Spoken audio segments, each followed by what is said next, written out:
எல்லாம் கர்த்தர் பெரிய காரியங்களை செய்வாராக. ஜெபிப்போம். பிதாவே, உம்மை ஸ்தோத்திரிக்கிறோம். இந்த காலை வேளையில் ஆண்டவரே, நீர் எங்களோடு கூட உம்முடைய பரிசுத்த ஆவியானவரை கொண்டு உம்முடைய குமாரன் மகிமைப்படும்படியாய், நீர் மகிமைப்படும்படியாய், பரிசுத்த ஆவியானவர் மகிமைப்படும்படியாய், சபை விருத்தி அடையும்படியாய் ஆண்டவரே பிரயோஜனமுள்ள வார்த்தைகளை கர்த்தர் எங்களுக்கு தரும்படியாய் ஜெபிக்கிறோம். நாளில் வந்த ஒவ்வொருவரையும் ஆசீர்வதிங்க. இந்த வார்த்தைகளை கேட்கிற ஒவ்வொரு தேவ பிள்ளைகளுடைய இருதயங்களையும் கர்த்தர் திறந்து கொடுக்கும்படியாய் ஜெபிக்கிறோம். இயேசுவின் மூலம் எங்கள் நல்ல பிதாவே, ஆமென். கரங்களை உயர்த்தி நல்ல ஒரு அல்லேலூயா சொல்லுவோமா? ஹல்லேலூயா. சத்தமா சொல்லுவோமா? ஹல்லேலூயா. ஆண்டவருடைய பரிசுத்த நாமத்திற்கு மகிமையும் கனமும் உண்டாவதாக. கடந்த வாரத்தில் தானியேலின் வெற்றிகள், தானியேலின் ஆவிக்குரிய வெற்றிகள் அப்படின்ற தலைப்பில் நாம் ஒரு சில காரியங்களை படிக்க ஆரம்பித்திருக்கிறோம். அதில் முதலாவதாக இந்த தானியேலை குறித்து பார்த்தோம்.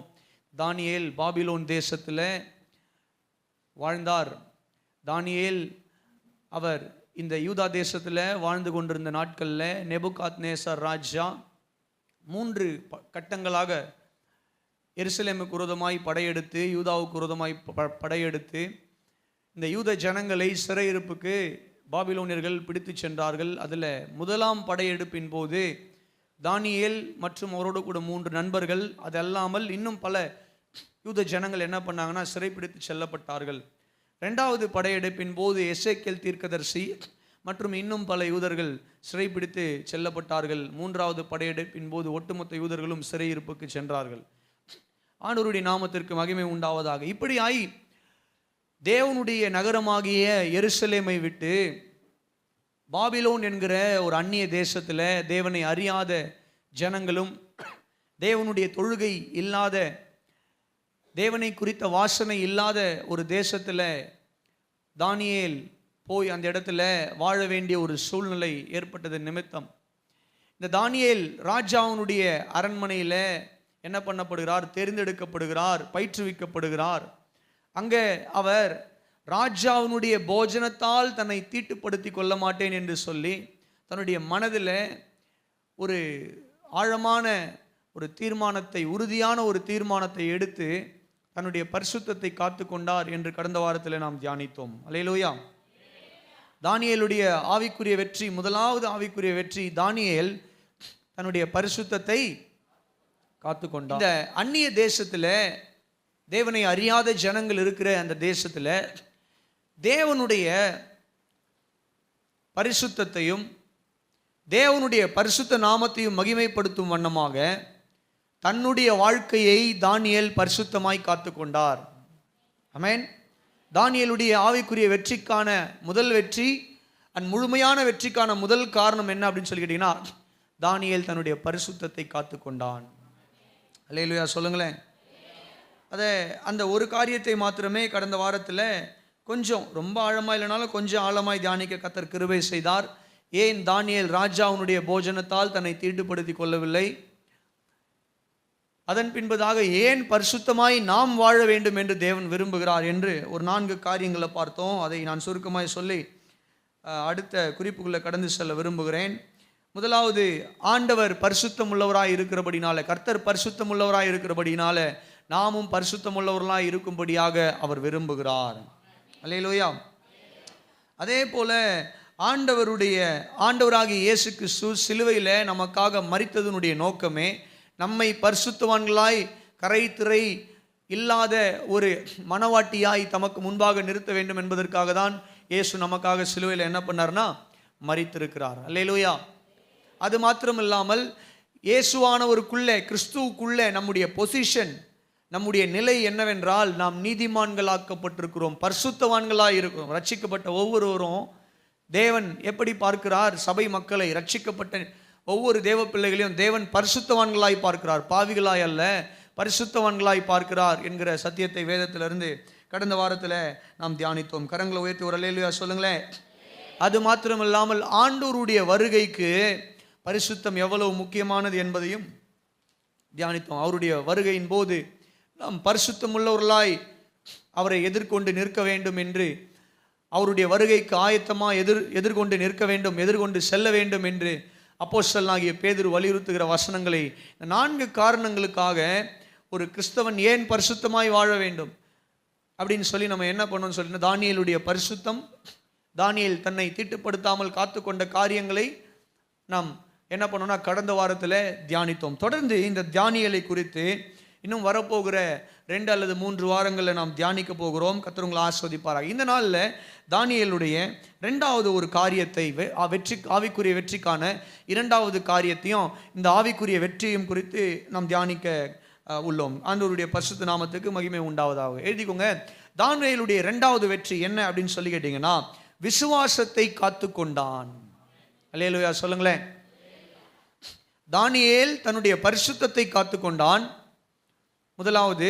2வது, தானியேல் தன்னுடைய விசுவாசத்தை காத்து கொண்டான். எல்லாரும் சொல்லுங்க, தானியேல் பரிசுத்தத்தை காத்து கொண்டார். 2வது, தானியேல் தன்னுடைய விசுவாசத்தை காத்து கொண்டார். ஆண்டவருடைய பரிசுத்தமான நாமத்திற்கு மகிமை உண்டாவதாக. விசுவாசம் என்று சொல்லும்போது நான் எப்பவுமே சொல்லுவேன், 2 வகையான விசுவாசம் உண்டு. ஒன்று ரட்சிப்புக்கு ஏதுவான விசுவாசம், 2வது நம்முடைய வாழ்க்கையில் தேவைகள் பூர்த்தி செய்யப்படுவதற்கு ஏதுவான விசுவாசம். அநேக வேளையில் விசுவாசம் என்கிற ஒரு வார்த்தை கிறிஸ்தவ மக்கள் மத்தியில் எப்படி பயன்படுத்தப்பட்டிருக்கிறது என்றால், ஆண்டவர் நமக்கு இதை கொடுப்பார் அதை கொடுப்பார் என்று நாம் விசுவாசிக்க வேண்டும். அந்த விசுவாசத்தை மாத்திரமே நம்ம என்ன பண்ணுறோன்னா பிடித்து கொண்டிருக்கிறோம். கர்த்தர் எனக்கு பணம் கொடுப்பாரு, கர்த்தர் எனக்கு வீடு கொடுப்பாரு, கர்த்தர் எனக்கு அதை கொடுப்பாரு இதை கொடுப்பாரு தான், இல்லைன்னு கிடையாது. ஏன்னா கர்த்தர் அவைகளெல்லாம் கொடுக்கிறவராக தான் இருக்கிறார். அல்லேலூயா. ஆனாலும் அது மாத்திரமே கிறிஸ்தவத்தினுடைய பிரதான விசுவாசம் அல்ல. கிறிஸ்தவத்தினுடைய மெய்யான பிரதான விசுவாசம் ஒன்று உண்டு, ரட்சிப்புக்கு ஏதுவான விசுவாசம். இந்த ரட்சிப்புக்கு ஏதுவான விசுவாசம் என்றால் என்ன? இயேசு கிறிஸ்துவை தேவனாக சொந்த இரட்சகராக விசுவாசித்து ஏற்றுக்கொள்வது. இயேசு கிறிஸ்துவை தேவனாக சொந்த இரட்சகராக விசுவாசித்து ஏற்றுக்கொள்வது. ரோட்டில் போகிறவங்களை நீங்கள் நிறுத்தி அவங்களுடைய வாழ்க்கையில் இருக்கிற பிரச்சனைகளை கேட்டிங்கன்னா சொல்லுவாங்க. அவங்கெல்லாம் அதை சொல்லும் பொழுது நம்ம அவங்ககிட்ட கவலைப்படாதீங்க, ஆண்டவரை நம்புங்க, ஆண்டவரை விசுவாசிங்க, ஆண்டவர் உங்களுக்கு அற்புதங்களை செய்வார்னும் போது அவங்க சர்ச்சுக்கு வருவாங்க, ஜெபம் பண்ணிப்பாங்க, காணிக்க போடுவாங்க, நான் ஏசப்பா எனக்கு நன்மை செய்வார்னு விசுவாசிக்கிறேன்றதை ஒத்துக்குவாங்க. ஆனால் இயேசுவை சொந்த இரட்சகராக விசுவாசித்து தெய்வமாக ஏற்றுக்கொள்ள விசுவாசிக்கிறவர்கள் மாத்திரமே ரட்சிக்கப்படுவார்கள். அல்லேலூயா. அப்போது இதுதான் ரட்சிப்புக்கு ஏதுவான விசுவாசத்துக்கும் நன்மைகளை பெற்றுக்கொள்வதற்கு ஏதுவான விசுவாசத்துக்குமான வித்தியாசம். இன்றைக்கி அநேக நேரத்தில் இந்த நன்மைகளை பெற்றுக்கொள்வதற்கு ஏதுவான விசுவாசத்தை குறித்து மாத்திரமே அநேக சபைகளில் பிரசங்கிக்கப்படுகிறது. அநேக விசுவாசிகளுக்கு பிரசங்கமும் உபதேசமும் கொடுக்கிறபடினால பொதுவாகவே கிறிஸ்தவர்களுடைய எண்ணம் எப்படி போயிடுச்சு சொல்லி கேட்டிங்கன்னா, விசுவாசம் என்றாலே கர்த்தர் இதை கொடுப்பார் அதை கொடுப்பார், கர்த்தர் அவை கொடுப்பாரு தான், அதெல்லாம் கொடுக்க மாட்டார் நான் சொல்ல வரல, எல்லாவற்றையுமே தேவன் கொடுக்கிறவர் தான். ஆனால் ரட்சிப்புக்கு ஏதுவான விசுவாசம் தான் கிறிஸ்தவத்தினுடைய பிரதான விசுவாசம். இயேசுவை சொந்த இரட்சகராக விசுவாசியாமல் இயேசுவானவர் அற்புதங்களை செய்வார் என்று விசுவாசிப்பது மாத்திரம் எந்த விதத்தில் பிரயோஜனமாக இருக்கும்? புரியுதா உங்களுக்கு நான் சொல்றது? இயேசுவை சொந்த இரட்சகராக தெய்வமாக விசுவாசித்து ஏற்றுக்கொள்ளாமல் இயேசுவானவர் அற்புதங்களை செய்வார், அவரிடத்திலிருந்து நன்மைகள் பெற்றுக்கொள்வோம் என்கிற ஒரு நம்பிக்கை மாத்திரமே இருக்குமானால் அது ஒரு பரிதாபமான ஒரு நிலை என்று அப்போஸ்தலனாகிய பவுல் 1 கொரிந்தியர் 15வது அதிகாரத்தில் எழுதுகிறார். நம்ம கொஞ்சம் தியானிக்க போகிறோம் அவைகளெல்லாம். இன்னும் கொஞ்சம் ஒரு 20 மினிட்ஸ்க்கு அப்புறம் நான் அவைகளெல்லாம் கொண்டு வர போகிறேன், டீட்டெயிலாக பார்க்க போகிறேன். கர்த்தர் நாமத்துக்கு மகிமை உண்டாவதா. அப்போ கவனிங்க, தானியேல் தன்னுடைய விசுவாசத்தை காத்து கொண்டான் என்று சொல்லும் பொழுது எந்த விசுவாசத்தை குறித்து நான் சொல்லுகிறேன்? தேவன் மீது தான் வைத்திருக்கிற பழைய ஏற்பாட்டின் காலத்தில் தானியேல் விசுவாசித்த சர்வ வல்லமையுள்ள எங்கள் தேவனாகிய கர்த்தர் மாத்திரமே தெய்வம் என்கிற அந்த விசுவாசத்தை காத்து கொண்டான். அல்லேலூயா. நாங்கள் எங்கள் எருசலேம் நகரத்தில், எங்கள் யூதா தேசத்தில் எருசலேம் நகரத்தில் நாங்கள் ஆராதித்து வந்த எங்கள் முற்பிதாக்களை எகிப்தின் அடிமைத்தனத்திலிருந்து அழைத்து, அதற்கு முன்பதாக எங்கள் முற்பிதாவாகிய ஆபிரகாமை, ஒரே ஒரு ஆபிரகாமை கர்த்தர் அழைத்து பெரிய ஜனமாக்கி அந்த ஆபிரகாமுடைய சந்ததியை தேசமாக்கி அவர்களை 430 வருஷம் சிறையிருப்பிலிருந்து விடுவித்து கானானுக்கு நேராய் நடத்தி, கானான் தான் இப்போ என்னவா இருக்கு? யூதா தேசமாக, எருசலேமாக. அந்த எருசலேம் நகரத்தையும் யூதா தேசத்தையும் எங்களுக்கு வாக்குத்தத்தமாய் கொடுத்து இம்மட்டுமாய் எங்களை நடத்தி வந்து எங்களுடைய பாவத்தின் நிமித்தம் எங்களை கொண்டு வந்து இந்த பாபிலோனில் எங்களை சிட்சிக்கிற எங்கள் தேவனாகிய கர்த்தர் மாத்திரமே தெய்வம் என்ற விசுவாசத்தை தானியேல் காத்து கொண்டான். அல்லேலூயா சொல்லுங்க. அல்லேலூயா. தானியேல் இந்த விசுவாசத்தை காத்துக்கொண்ட அந்த காரியங்களை குறித்து ஒரு 2 உதாரணத்தை நான் சொல்லிக் கொடுக்க நான் 3 உதாரணங்களை சொல்லலாம். அதில் ஒரு காரியம் நம்ம கடந்த வாரத்திலேயே பார்த்துட்டோம். என்ன அப்படின்னு சொல்லி கேட்டிங்கன்னா, ராஜாவுனுடைய போஜனத்தால் எங்களை நாங்கள் என்ன பண்ண மாட்டோம், தீட்டுப்படுத்தி கொள்ள மாட்டோம். அதனுடைய முக்கியமான காரணம் நான் சொல்லியிருந்தேன். ஏனென்றால் ராஜாவுனுடைய சமூகத்திலிருந்து ராஜாவுக்கு ஆயத்தப்படுத்தப்படுகிற அந்த உணவுகள் தேவனுடைய பிரமாணத்தின்படி அவைகள் எல்லாம் தடை செய்யப்பட்ட உணவுகளாக இருந்ததின் நிமித்தமோ அவைகளை அந்த ராஜாவினுடைய நாட்களில் அந்த பாபிலோனியர்கள் தங்களுடைய தெய்வத்தின் தொழுகைகளுக்காகவும் அப்படிப்பட்ட காரியங்களை பயன்படுத்தினது நிமித்தம் தானியேலுடைய நண்பர்களும் அவைகளை புசிப்பார்கள் என்றால் அவைகளை வாங்கி சாப்பிடுவாங்க. அப்படின்னா இவங்க என்ன பண்ணுறாங்கன்னா, பாபிலோனுடைய வழிபாட்டுக்கு நாங்கள் எங்களை என்ன பண்ணுறோம், சமரசப்படுத்தி கொள்ளுகிறோம். எங்கள் யெகோவா தேவன், நாங்கள் ஆராதிக்கிற எங்கள் தேவனாகிய கர்த்தர் மாத்திரமே தெய்வம் என்கிற நம்பிக்கையை நாங்கள் கொஞ்சம் காம்ப்ரமைஸ் பண்ணி பாபிலோனின் தெய்வ நம்பிக்கைக்கும் நாங்கள் என்ன பண்ணுறோம், எங்களை விட்டு கொடுக்குறோம் அப்படின்ற ஒரு காரியத்துக்கு ஏதுவாக இது முடியும் என்று தானியேல் அவர் பாருங்க ஞானம் உள்ளவராக இந்த தானியேல் என்ன பண்ணுறாரு அப்படின்னு சொல்லி கேட்டிங்கன்னா, தன்னை ராஜாவுனுடைய போஜனத்தினால தீட்டுப்படுத்தி கொள்ள மாட்டேன் என்று உறுதியான ஒரு தீர்மானம் எடுத்து தேவன் மீது தனக்கு இருக்கிற விசுவாசத்தை என்ன பண்ணுறாருன்னு சொல்லிட்டீங்கன்னா உறுதிப்படுத்துகிறார். இது ஒன்று. 2வதாக நீங்கள் இன்னொரு காரியத்தை வாசித்து பார்க்கும் பொழுது தானியேல் 3வது அதிகாரத்தில் ஒரு காரியத்தை நாம் வாசிக்கிறோம். நேபுகாத்நேசர் ராஜா ஒரு பெரிய பொற்சிலையை உண்டு பண்ணி குறித்த ஒரு நாளை ஆயத்தப்படுத்தி அந்த நாளில் இந்த ராஜாவினுடைய மக்கள் அனைவரும் என்ன பண்ணணும்னு சொல்லி கேட்டிங்கன்னா, அந்த குறித்த நேரத்தில் எக்காலம் முழங்கும் பொழுது வந்து என்ன பண்ணணும் அப்படின்னு சொல்லி கேட்டிங்கன்னா, அந்த சிலையை வணங்க வேண்டும். அந்த சிலையை என்ன பண்ணணும், வணங்க வேண்டும் அப்படின்னு ஒரு சட்டம் இயற்றுக. ஒரு பெரிய சிலையை உண்டு பண்ணி 3வது அதிகாரம் முழுக்கவே நீங்கள் வாசிக்கணும். எல்லாருக்கும் தெரிஞ்சது தான் இல்லையா? ஆனால் இப்போ இங்கே தானியேல் இல்லை. இங்கே ஷாத்ராக், மேஷாக், அபத்நேகோ என்கிற தானியேலுடைய 3 நண்பர்கள் அந்த சிலையை நாங்கள் ஒரு நாளும் என்ன பண்ண மாட்டோம், வணங்க மாட்டோம், நாங்கள் அதுக்கு அடிபணிய மாட்டோம் அப்படின்னு சொல்லிட்டு அவர்கள் உறுதியாய் நின்றது நிமித்தம் ராஜா அவர்களுக்கு தவணை கொடுக்குறாரு, தப்பிக்கிறதுக்கு வாய்ப்பு கொடுக்குறாரு. இன்னொரு தடவை ஒழுங்காக வணங்கிடுங்க, இல்லைன்னா உங்களை கொன்னுடுவேன். அப்போ அவங்க சொல்கிறாங்க, எங்கள் தேவன் வந்து எங்களை கொன்று போட்டாலும் சரி அல்லது எங்களை காப்பாற்றினாலும் சரி நாங்கள் என்ன பண்ண மாட்டோம் அப்படின்னு சொல்லி கேட்டிங்கன்னா இந்த சிலையை நாங்கள் வணங்க மாட்டோம். தங்களுடைய விசுவாசத்தில் ஷாத்ராக், மேஷாக், அபத்நேகோ உறுதியாக இருந்தார்கள். அதே போல் எரிகிற அக்கினி சூளையில் போட்டாங்க. அப்போது அவங்க சொன்னாங்க, எங்கள் தேவன் எங்களை தப்புவிக்க வல்லவர். ஒருவேளை நாங்கள் இங்கே இரத்த சாட்சியாக மரிப்பது தான் அவருடைய சித்தமாக இருக்குமானால் நாங்கள் சாகவும் ஆயத்தமாக இருக்கிறோமே தவிர எங்கள் தேவனை மறுதலிக்க மாட்டோம். ஆமென். ஆனால் 4வது நபராக தேவன் அவர்களோடு கூட அந்த அக்கினி சூளையில் உலாவி அவர்களை பாதுகாத்து அவர்களை விடுவித்த இந்த காரியங்கள் எல்லாவற்றையும் நம்ம அறிந்திருக்கிறோம். சின்ன வயசுலேருந்தே நம்ம இதெல்லாம் கேட்டிருக்கிறோம், பல வருஷமாக பிரசங்கத்தில் கேட்டிருக்கிறோம், தெரிஞ்ச காரியங்கள் தான். ஆனால் இங்கே ஒரு முக்கியமான விஷயத்தை சொல்லிக் கொடுக்க விரும்புகிறேன். தானியேல் எங்கே போனார்? ஷாத்ராக், மேஷாக், அபத்நேகோ இருந்தாங்க. தானியேல் எங்கே போனார்? தானியேல் இருந்திருக்கணும் இல்லைங்க. எல்லாருமே வணங்கினாங்க. ராஜா ஆயத்தப்படுத்தி வைத்திருந்த அந்த சிலை என்று சொல்லி பார்க்கும்பொழுது தானியேல் வணங்கினாரா? இல்லை. தானியேல் அந்த இடத்துல இல்லை. தானியேல் அந்த இடத்துல இருந்திருந்தா தானியேலும் வணங்கி இருக்க மாட்டார். ஆமென். தானியேல் எங்கே போனார்? வசனம் சொல்லுது, வாசிங்க. தானியேல் தீர்க்கதரிசன புத்தகம் 2வது அதிகாரத்துக்கு நீங்கள் வருவீர்களானால் 2வது அதிகாரத்தின் 48வது வசனத்தை வாசித்து பாருங்கள்.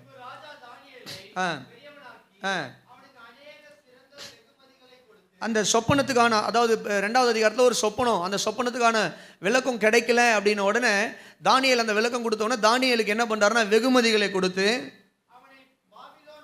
நல்லா கவனிங்க, பாபிலோன் மாகாணம் முழுவதுக்கும் அதிபதியாகவும் பாபிலோனில் உள்ள சகல ஞானிகளின் மேலும் பிரதான அதிகாரியாகவும் நியமித்தான். ஒரு அல்லேலூயா சொல்லுவோமா?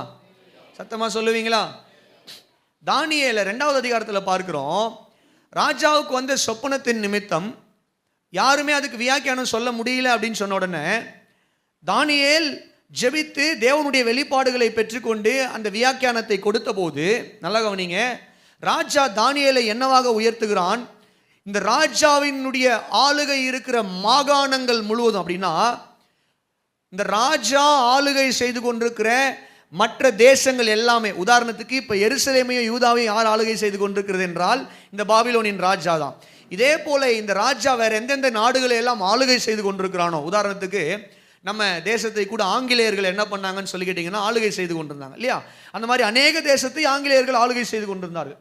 அதே மாதிரி இந்த பாபிலோன் ராஜாவுடைய மாகாணங்கள் என்று சொல்லும் பொழுது, இந்த ராஜா எந்த தேசத்தை எல்லாம் சிறைப்பிடித்து தன்னுடைய வசமாய் வைத்து கொண்டிருக்கிறானோ அந்த தேசங்கள் எல்லாவற்றுக்குமே அதிபதியாக தானியேலை ராஜா உயர்த்தி வைத்திருந்தான். இப்போ தானியேலுடைய வேலை என்னவா மாறி இருக்கு இப்போ அப்படின்னு சொல்லி கேட்டிங்கன்னா, இந்த ராஜாவுடைய ஆளுகை எங்கெல்லாம் இருக்குதோ அங்கெல்லாம் போய் இந்த தானியேல் என்ன பண்ணணும்னு சொல்லி கேட்டிங்கன்னா, காரியங்களை எல்லாம் ஒழுங்குபடுத்தி அங்கே இருக்கிற கணக்கு வழக்குகளை எல்லாம் எடுத்து வந்து ராஜாவுனிடத்தில் என்ன பண்ணணும்னு சொல்லி கேட்டிங்கன்னா ரிப்போர்ட் சமர்ப்பிக்கணும். ஆகவே இந்த வேலைக்காக மாகாணங்களை விசாரிக்கிற மாகாணங்களின் அதிபதியாகிய தானியேல் இருந்தபடினால தானியேல் இப்போ எங்கே இல்லை அப்படின்னு சொல்லி கேட்டிங்கன்னா, இந்த பாபிலோனின் அரண்மனையில் தலைநகரத்தில் இல்லாமல் தானியேல் ராஜாவுனுடைய வேலையாக, அரசு வேலையாக வெவ்வேறு மாகாணங்களுக்கு அவர் என்ன பண்ணிருக்கலாம்னு சொல்லி கேட்டிங்கன்னா அவர் சுற்றுப்பயணம் சென்றிருக்கலாம். ஆனால் கவனிங்க, என்ன சொல்ல வரேன், தானியேல் இல்லைன்னாலும் தானியேலுடைய இன்ஃப்ளூயன்ஸ் என்ன பண்ணுது அப்படின்னு சொல்லி கேட்டிங்கன்னா அந்த இடத்துல கிரியை செய்யுது. தானியேல் இல்லை, ஆனால் தானியேலுடைய இன்ஃப்ளூயன்ஸ் அப்படின்னா தானியேலுடைய தாக்கம் அங்கே இருக்கிறது. என்ன தாக்கம்? சாத்ராக், மேஷாக், அபத்நேகோ இந்த சிலையை நாங்கள் வணங்க மாட்டோம் என்று வைராக்கியமாய் நிற்பதற்கான காரணம் என்ன? காரணம் என்னவென்றால் அந்த 3 நண்பர்களுடைய வாழ்க்கையில் தானியேல் உண்டாக்கின தாக்கம். ஆமென். அந்த 3 நண்பர்களுக்குள்ள அந்த வைராக்கியம் எப்படி வந்தது? தானியேல் உண்டாக்கின தாக்கம். உங்களுக்கு புரிகிற மாதிரி சொல்லணும்னா தானியேல் 1வது அதிகாரத்துக்கு வருவீர்களானால் 8வது வசனத்தை வாசித்து பாருங்கள்.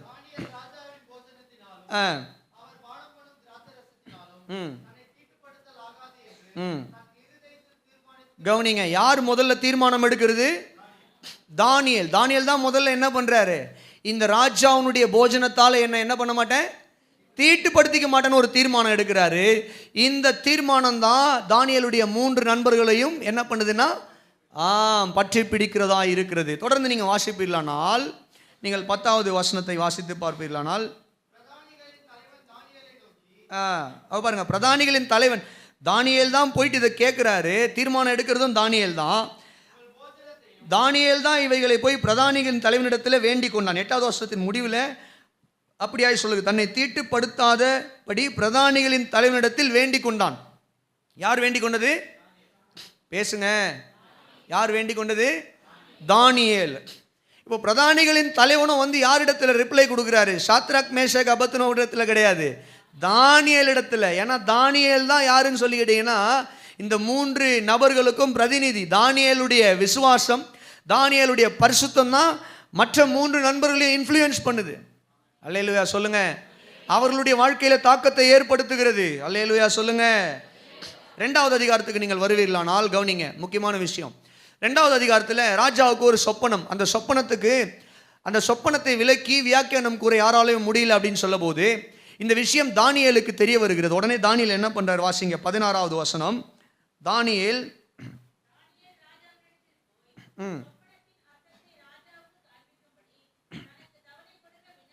அல்லேலூயா. யார் போய் விண்ணப்பம் பண்றது ராஜா கிட்ட? தானியேல். தானியேல் போய் என்ன பண்றாருன்னு சொல்லி கேட்டீங்கன்னா, ராஜாவினிடத்தில், ராஜாவே இந்த சொப்பனத்துக்கு விளக்கம் கொடுக்க எனக்கு என்ன பண்ணுங்க, கொஞ்சம் தவணை கொடுங்க. அதன் பின்பதாக தானியேல் என்ன பண்றாரு? தானியேல் தன் வீட்டுக்கு போய் தானும் தன் தோழரும் பாபிலோனின் மற்ற ஞானிகளோடு கூட அழியாதபடிக்கு இந்த மறைபொருளை குறித்து பரலோக தேவனை நோக்கி இரக்கம் கேட்கிறதற்காக அனனியா, மிஷாவேல், அசரியா, அதாவது சாத்ராக், மேஷாக், அபத்நேகோ என்னும் தன்னுடைய தோழருக்கு இந்த காரியத்தை அறிவித்தான். அல்லேலூயா சொல்லுங்க. அப்போ கவனிங்க, யார் இந்த முயற்சியை எடுக்கிறது? சொல்லுங்க, வாய் தருங்க. தானியேல். இப்போ நீங்கள் உட்காந்துருக்கிறத பார்த்தா எப்படி தெரியுமா இருக்கு? பாஸ்டர், எங்களுக்கு இதெல்லாம் தேவையில்லை. சிங்க கேபியில் தூக்கி போட்டாங்களா? சிங்கம் கடிக்கலையா? கர்த்தர் காப்பாத்தினாரா? மேலே தூக்குனாரா? ஒரு அல்லேலூயா சொல்லு, கையை தட்டு, சோத்திரம் பண்ணு, அவள் தான் உன்னையும் காப்பாற்றுவார், கிளம்பி போ அப்படின்ற மாதிரி பிரசங்கம் பண்ணுங்க, கேட்டு போகிறோம் அப்படின்ற மாதிரி உட்காந்துருக்கீங்க. அப்படியா? சொல்லுங்க, அப்படியா இல்லையா? இல்லையா? இல்லைன்றவங்க ஒரு அல்லேலூயா சொல்லுங்க. கர்த்தர் நல்லவர். அப்ப கவனிங்க, the influence that Daniel caused among his friends. தானியேல் தன்னுடைய நண்பர்களுடைய வாழ்க்கையில் என்ன பண்றாருன்னு சொல்லி கேட்டீங்கன்னா, ஒரு தாக்கத்தை கொண்டு வருகிறார். ராஜாவுடைய போஜனத்தால் தன்னை தீட்டுப்படுத்திக் கொள்ள மாட்டேன் என்று முதல் தீர்மானம் எடுத்தது தானியேல். தானியேல் எடுத்த தீர்மானத்தின் நிமித்தம் சாத்ராக், மேஷாக், ஆபேத்நேகோ நின்னாங்க. இரண்டாவது அதிகாரத்தில் பார்க்கிறோம், ராஜாவுடைய சொப்பனத்துக்கு வியாக்கியானம் சொல்ல தேசத்தின் ஞானிகள் எல்லாம் திணறின போது என்ன செய்வது என்று அவங்க தவித்து நின்ற வேளையில ராஜா சொல்றான், எல்லாரையுமே கொன்று போடுங்க, இந்த தேசத்தில் இருக்கிற அத்தனை ஞானிகளையும் கொன்று போடுங்க. தானியேல் போய் என்ன பண்றான்னா, ராஜாவினிடத்துல தனக்கு தவணை கொடுக்கும்படி கொஞ்ச நேரம் கொடுங்க, கால அவகாசம் கொடுங்க. தானியேல் போய் தன்னுடைய நண்பர்களிடத்தில் இந்த காரியங்களை எல்லாம் சொல்லி, வாங்க நம்ம எல்லாரும் சேர்ந்து இணைந்து ஜெபிக்கலாம் என்று அவர்களை அழைத்து அவர்களோடு கூட ஜெபித்தது நிமித்தம் கர்த்தர், நல்லா கவனிங்க, யாருக்கு வெளிப்பாடு கொடுக்கிறார் வாசிங்க. அதே 2வது அதிகாரத்தின்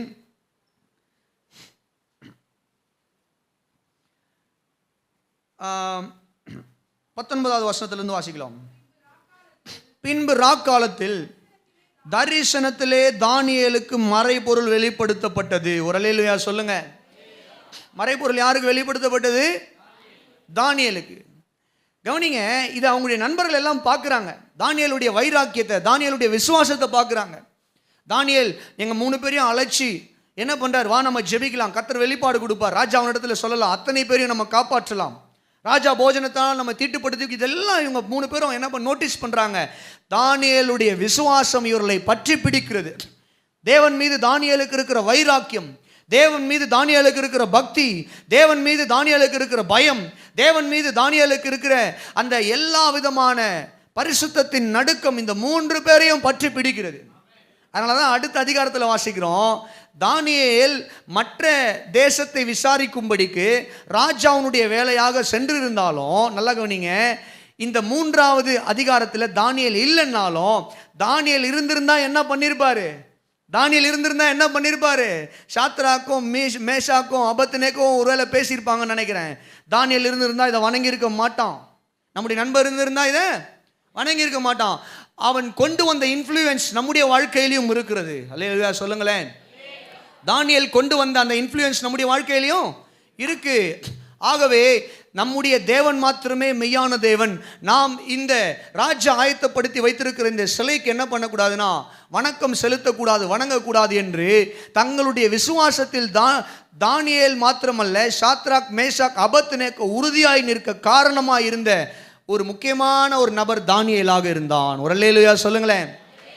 சத்தமா சொல்லுங்க, கரங்களை தட்டி ஒரு அல்லேலூயா சொல்லுங்க. நல்ல வெளிப்பாடு, இது நல்ல வெளிப்பாடுன்னு நினைக்கிறவங்க எல்லாம் கரங்களை தட்டி ஒரு அல்லேலூயா சொல்லுங்க. ஆமென். அப்போ கவனிங்க, உங்களுடைய குடும்பத்தில் உங்களால் இன்ஃப்ளூயன்ஸ் ஏற்படுத்த முடியும். உங்கள் ஒரு நபருடைய விசுவாசம், நீங்கள் ஒரு நபர் வைராக்கியமாக இருப்பீர்களானால், உங்கள் ஒரு நபருடைய பக்தி விருத்தி, உங்கள் ஒரு நபருடைய அந்த பரிசுத்தம், உங்கள் ஒரு நபருடைய அந்த வைராக்கியம் குடும்பத்தில் இருக்கிற மற்றவர்களுடைய வாழ்க்கையில் என்ன பண்ணுன்னு சொல்லி கேட்டிங்கன்னா, ஒரு தாக்கத்தை கொண்டு வரும். அல்லேலூயா, நல்லா சொல்லுங்க அல்லேலூயா. இப்போ இந்த காலை வேளையில் கவனிங்க, தானியேல் தன்னுடைய விசுவாசத்தை காத்து கொண்டான். அந்நிய தேசத்தில், நல்ல கவனி, he was living in a Gentile nation where there is no temple of God, there is no worship of God. தேவனுடைய ஆராதனை கிடையாது, தேவனுடைய ஆலயம் கிடையாது, there is no sacrifice, பலிகள் கிடையாது, எதுவுமே கிடையாது அந்த தேசத்தில். எல்லாம் அந்நிய ஜனங்கள், அந்நிய ஆராதனை, அந்நிய காரியங்கள் நடக்கிற தேசத்தில் தானியேல் அவர்களோடு கூட தன்னை காம்ப்ரமைஸ் பண்ணாம தேவன் மீது தனக்கு இருக்கிற விசுவாசத்தை, எங்கள் தேவன் சர்வ வல்லமையுள்ள தேவனாகிய கர்த்தர் மாத்திரமே அண்ட சராசரங்களையும் சிருஷ்டித்தவர் என்கிற விசுவாசத்தில் உறுதியாய் இருந்ததின் நிமித்தம், அல்லேலூயா, தானியேலுக்கு கர்த்தர் அடுத்தடுத்த உயர்வுகளையும் கொடுத்தாரு. பாபிலோனின் ராஜாவையும் சந்தித்தார் கர்த்தர். அல்லேலூயா சொல்லுங்களேன். அப்போ நம்முடைய குடும்பம் ரட்சிக்கப்படணும், நம்முடைய குடும்பத்தில் இருக்கிறவங்க இயேசு அறியணும், நம்முடைய குடும்பத்தில் இருக்கிறவங்க ரட்சிப்புக்குள்ளே வரணும், பரலோகத்துக்கு நேராக அவருடைய வாழ்க்கை மாறணும் என்றால் நீங்கள் பக்தி வைராக்கியம் பாராட்ட வேண்டும், நீங்கள் விசுவாசத்தில் உறுதியாக நிற்க வேண்டும், நீங்கள் ஜெபத்தில் உறுதியாக நிற்க வேண்டும், நீங்கள் பரிசுத்தத்தில் உறுதியாக நிற்க வேண்டும். உங்களுக்குள்ள இருக்கிற அக்கினி தான் அவர்களை பற்றி பிடிக்க வேண்டும். அல்லேலூயா சொல்லுங்க, சத்தமா சொல்லுங்க. தானியேலுடைய அக்கினி நண்பர்களை பற்றி பிடித்தது. இந்த 4 பேருடைய அக்கினி ராஜாவையும் தேசத்து ஜனங்களையும் பற்றி பிடித்தது. இன்னொரு உதாரணத்தை சொல்லிட்டு நான் இந்த செய்தி நாளத்துக்கு உங்களை கொண்டு செல்ல விரும்புகிறேன். கர்த்தர் உங்களை ஆஸ்வதிப்பாராக. கவனிங்க. இதெல்லாம் போயிட்டு ஆட்சி மாற்றம் ஏற்படுகிறது. பாபிலோனின் சாம்ராஜ்யம் வீழ்ச்சி அடைகிறது. இப்போ இந்த பாபிலோனின் சாம்ராஜ்யத்தை வீழ்த்தி அடுத்தபடியாக மேதிய பெர்ஷிய சாம்ராஜ்யம் ஸ்தாபிக்கப்படுகிறது. மேடோ பெர்ஷியன் கிங்டம். இந்த மேதோ பெர்ஷியன் கிங்டத்தின் ஆட்சியின் காலத்தில் தரியு என்கிற ஒரு ராஜா ஆளுகை செய்கிறான். இப்போ நெபுகாத்நேசர் போயாச்சு, தரியுவின் ஆட்சி ஆளுகை காலம் வந்துவிட்டது. இந்த தரியுவின் ஆளுகை காலத்தில் இந்த அரண்மனையில் இருக்கக்கூடிய அரசு அதிகாரிகள் எல்லாம் பார்க்குறாங்க. தானியேலுடைய உயர்வு, தானியேலுடைய உண்மை, தானியேலுடைய காரியங்களை எல்லாம் பார்த்து இவர்களுக்கு பயங்கரமான பொறாமை. ராஜா வேற என்ன சொல்லிட்டாருன்னா, தானியேலுக்கு நான் ப்ரமோஷன் கொடுத்து மேலே தூக்க போறேன்னு சொன்ன உடனே எப்படி ஆகிலும் தானியேலை என்ன பண்ணணும்? வீழ்த்த வேண்டும். தானியேல் அந்த ப்ரமோஷன் தானியேலுக்கு கிடைக்கக்கூடாது என்று சூழ்ச்சி. யாரு? அங்க இருக்கக்கூடிய மற்ற அதிகாரிகள். அப்பா இப்பதான் நம்ம கதைக்கு வந்திருக்காரு. சிங்க கவியோ சிங்க கதைக்கு இப்பதான் வந்திருக்காங்க. கவனிங்க.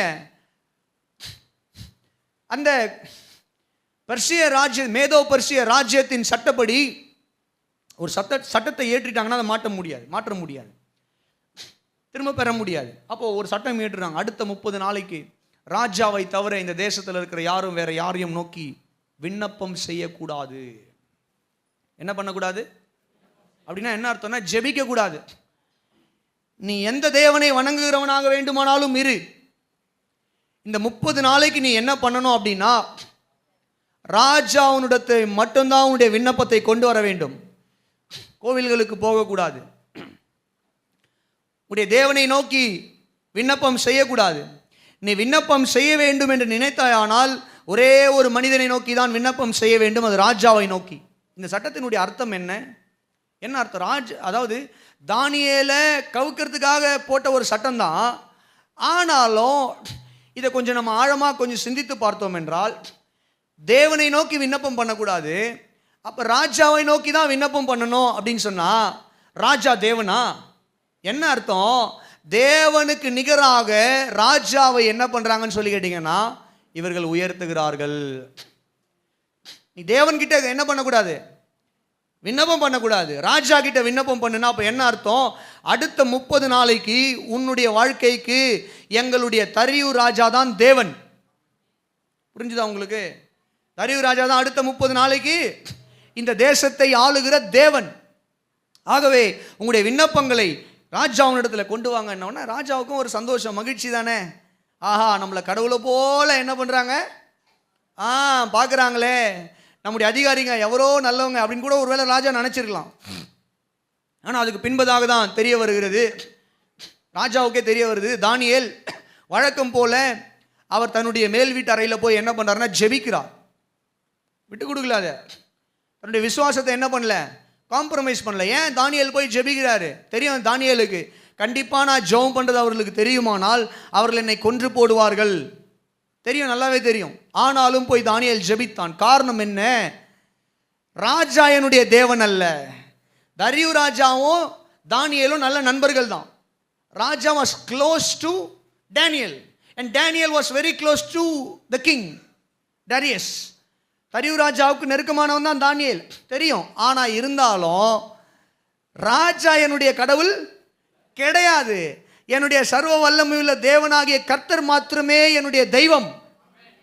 அல்லேலூயா. நான் ஜெபிக்கணும்னா என் கடவுளை நோக்கி தான் ஜெபிப்பேன், என் சர்வ வல்லமையுள்ள கர்த்தரை நோக்கி தான் ஜெபிப்பேன், ராஜாவை நோக்கி அல்ல. ஆமென்.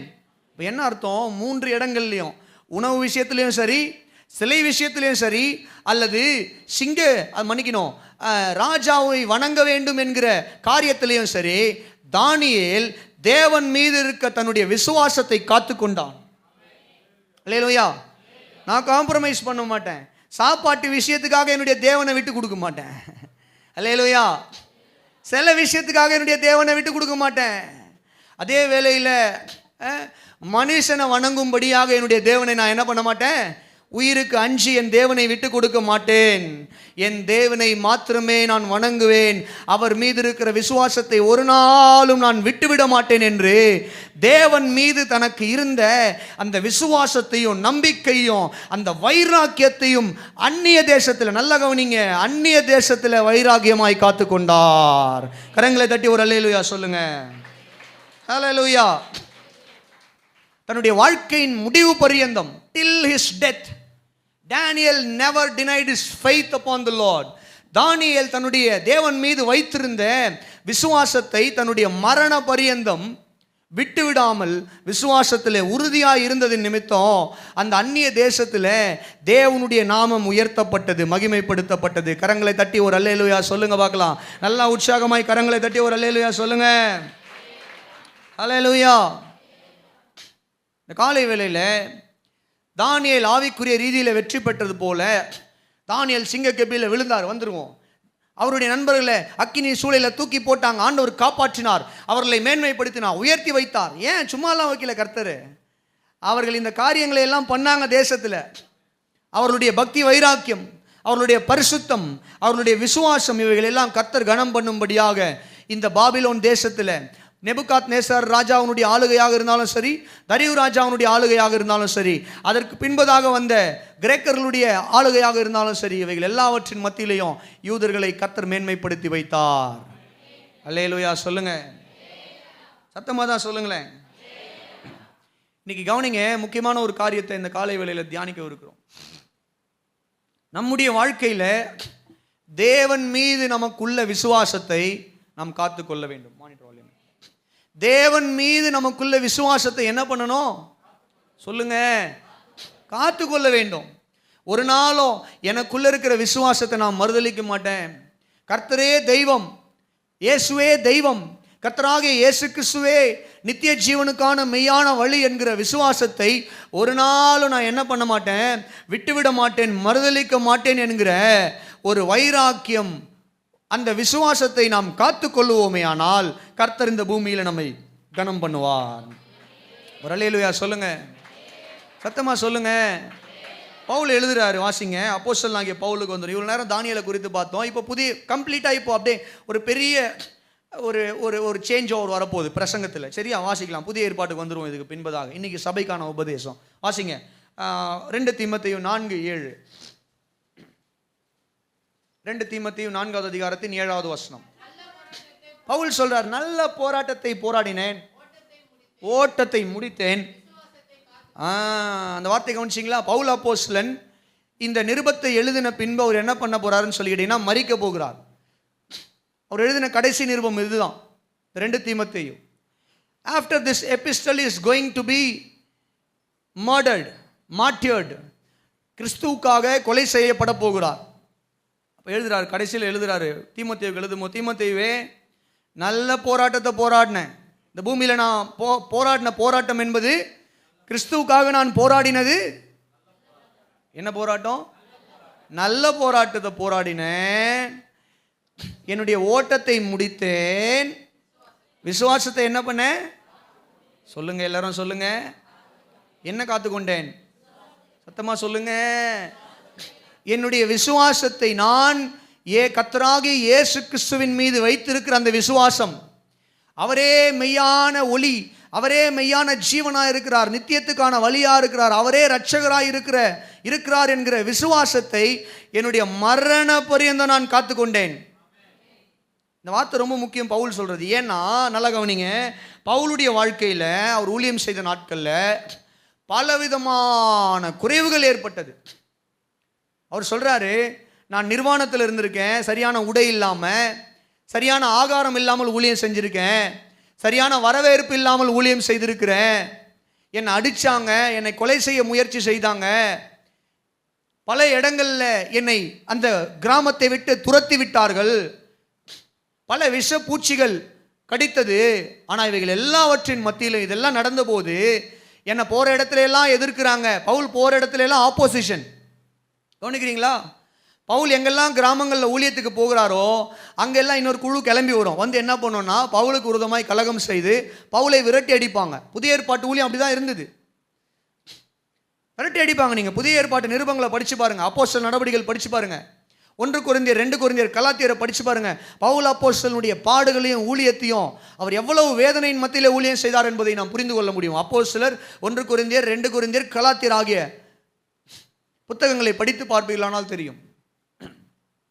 அவர் சொல்றாரு, எனக்கு பல எதிர்ப்புகள் வந்தது, போகிற இடமெல்லாம் எதிர்ப்பு, அடிச்சாங்க, என்ன விஷப்பூச்சிகள் கடித்தது, சாப்பாடு இல்லாமல் இருந்தேன், நல்ல சாப்பாடு இல்லாமல் இருந்தேன், நல்ல உடை இல்லாமல் இருந்தேன், ஆதரவு இல்லாமல் இருந்தேன், தனித்து விடப்பட்டேன். ஒரு சூழ்நிலையில் தனியாகவே விட்டுட்டாங்க, யாருமே இல்லை ஊழியத்தில் கூட. ஆனால் இவைகள் எல்லாவற்றின் மத்தியிலையும் கடைசியில் எழுதுறார், சாகிறதுக்கு முன்னாடி, சாக போறாரு, நல்ல கவனிங்க, சிறை சேதம் பண்ண போறாங்க. அப்படின்னா பவுலை தலையை துண்டா வெட்டி என்ன பண்ண போறாங்கன்னா கொலை செய்ய போகிறாங்க. அந்த ரோம பேரரசனுடைய ஆட்சியின் காலத்தில் 2 தீமோத்தேயு அவர் எழுதும் பொழுது அந்த சூழ்நிலையில் எழுதுறாரு, இவை எல்லாவற்றின் மத்தியில் நான் என்ன பண்ணேன்னா இயேசுவின் மீது எனக்கு இருந்த விசுவாசத்தை காத்துக்கொண்டே. நான் பசியா இருந்தேன், அதனால இயேசுவை மறுதலிக்கல.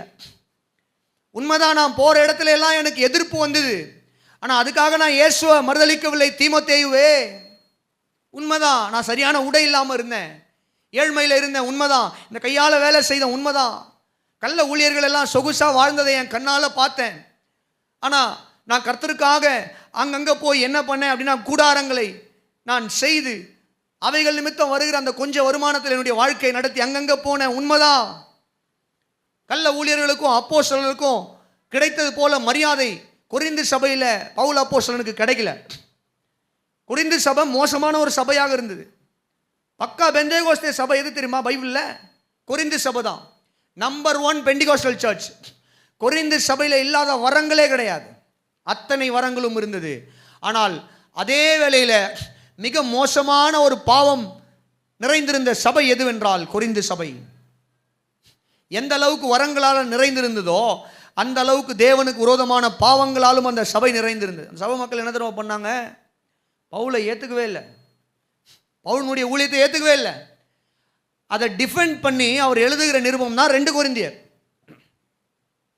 ஆமென், அல்லேலூயா சொல்லுங்க. அவருக்கு இருந்த போராட்டத்திலேயே பெரிய போராட்டம் இந்த கொரிந்து சபை கூட தான் நான் நினைக்கிறேன். கொரிந்தியன் சர்ச், அந்த ஜனங்க அவர் அவ்வளவு நிராகரித்தார்கள், ஏத்துக்கல. ஆமென், அல்லேலூயா. ஆனாலும் பவுல் அப்போஸ்தலன் தன்னுடைய ஊழியத்தை சொல்லுங்க, என்னங்க பேச மாட்டீங்க, விட்டு விடவில்லை. ஆமென், அல்லேலூயா.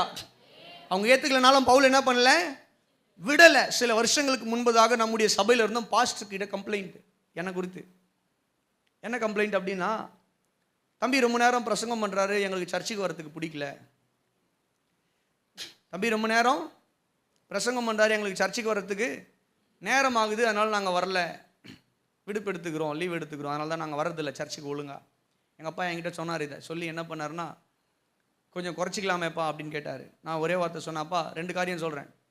1, எந்த சபை வசனத்தில் கட்டப்படுதோ அந்த ஊழியம்தான் பெருகும். வசனத்திலையும் ஜெபத்திலையும் எந்த சபை கட்டப்படுகிறதோ அந்த சபை தான் பெருகும். நம்முடைய சபை வளரணும், விசுவாசிங்க வளரணும்னா கட்டாயமாக 2 காரியம் தேவை. ஜெபம், அது நம்ம ஆரம்பத்துலேருந்து பண்ணிகிட்டு இருக்கோம். இன்றைக்கி தேவை என்னென்னா உபதேசம். நீங்கள் வளர்ந்த ஊழியர்கள் அவர்களுடைய பிரசங்கங்கள், அவர்களுடைய சபைகளில் அவங்களுடைய போதனைகள் எல்லாம் கேட்டிங்கன்னா குறைவாக அரை மணி நேரம் 40 நிமிஷத்துலலாம் முடிக்க மாட்டாங்க. குறைஞ்சது 1 மணி நேரம் பேசுவாங்க. குறைஞ்சது 1 மணி நேரம், குறைஞ்சது நான் சொல்கிறது மினிமம். இந்த 20 நிமிஷம் பேசுறதெல்லாம் வந்து ஃபாரின் கல்ச்சர். அங்கே ஜனங்க உட்கார மாட்டாங்க, அவங்களுக்கு அந்த நேரம் இல்லை. ஆனால் அங்கேயுமே கூட அந்த ஃபாரின் கல்ச்சர்லையுமே 1 மணி நேரம் 50 நிமிஷம் 1.25 மணி நேரம் பிரசங்கிக்கக்கூடிய நல்ல தேவ மனிதர்கள் எல்லாம் இருக்கிறார்கள். 1 இதை நான் 1 சொன்னேன். அல்லேலூயா சொல்லுங்களேன், சத்தமாக சொல்லுங்களேன். அப்போது 2வது இன்னொரு காரியம் சொன்னேன், மக்களுடைய ஸ்டாண்டர்டுக்கு நம்ம இறங்கி போகக்கூடாது, நம்முடைய தரத்துக்கு தான், பைபிளுடைய தரத்துக்கு தான் அவங்கள மேலே கொண்டு வரணும். இது 2த்தையும் நீங்கள் ஒத்துக்கல அப்படின்னா நான் என்ன பண்ணுறேன் அப்படின்னா என்னுடைய பிரசங்கத்தை குறைச்சிக்கிறேன். நீங்கள் என்ன சொல்கிறீங்க, என்ன ஒன்று கர்த்தர் உன்னை எப்படி நடத்துகிறாரோ நீ நடத்துப்பா. அல்லேலூயா சொல்லுங்க. பவுல் கொரிந்து சபை பவுலை ஏற்றுக்கொள்ளவில்லை, அதுக்காக பவுல் விட்டுடல. சில நேரங்களில் எரேமியா தீர்க்கதரிசன புத்தகம் எனக்கு ரொம்ப இன்ஸ்பிரேஷனான ஒரு புத்தகம் பைபிளில். எரேமியா, the book of Jeremiah. I often use to say I am Jeremiah, நான் தான் எரேமியா. ஆனால் எரேமியாவை எப்படியெல்லாம் ஊழியத்தில் சுற்றி இருக்கிற எதிரிகள் புறக்கணித்தார்களோ, எப்படி அந்த எரேமியாவுடைய ஊழியம் நசுக்கப்பட்டதோ, ஆனால் எரேமியாவை கர்த்தர் அந்த சின்ன வயசில் எப்படி பயன்படுத்தினாரோ அதே தான் என்னுடைய வாழ்க்கை, என்னுடைய கேசம் அப்படியே தான் போயிட்டு இருக்கு. ஒரு அல்லேலூயா சொல்லுங்க.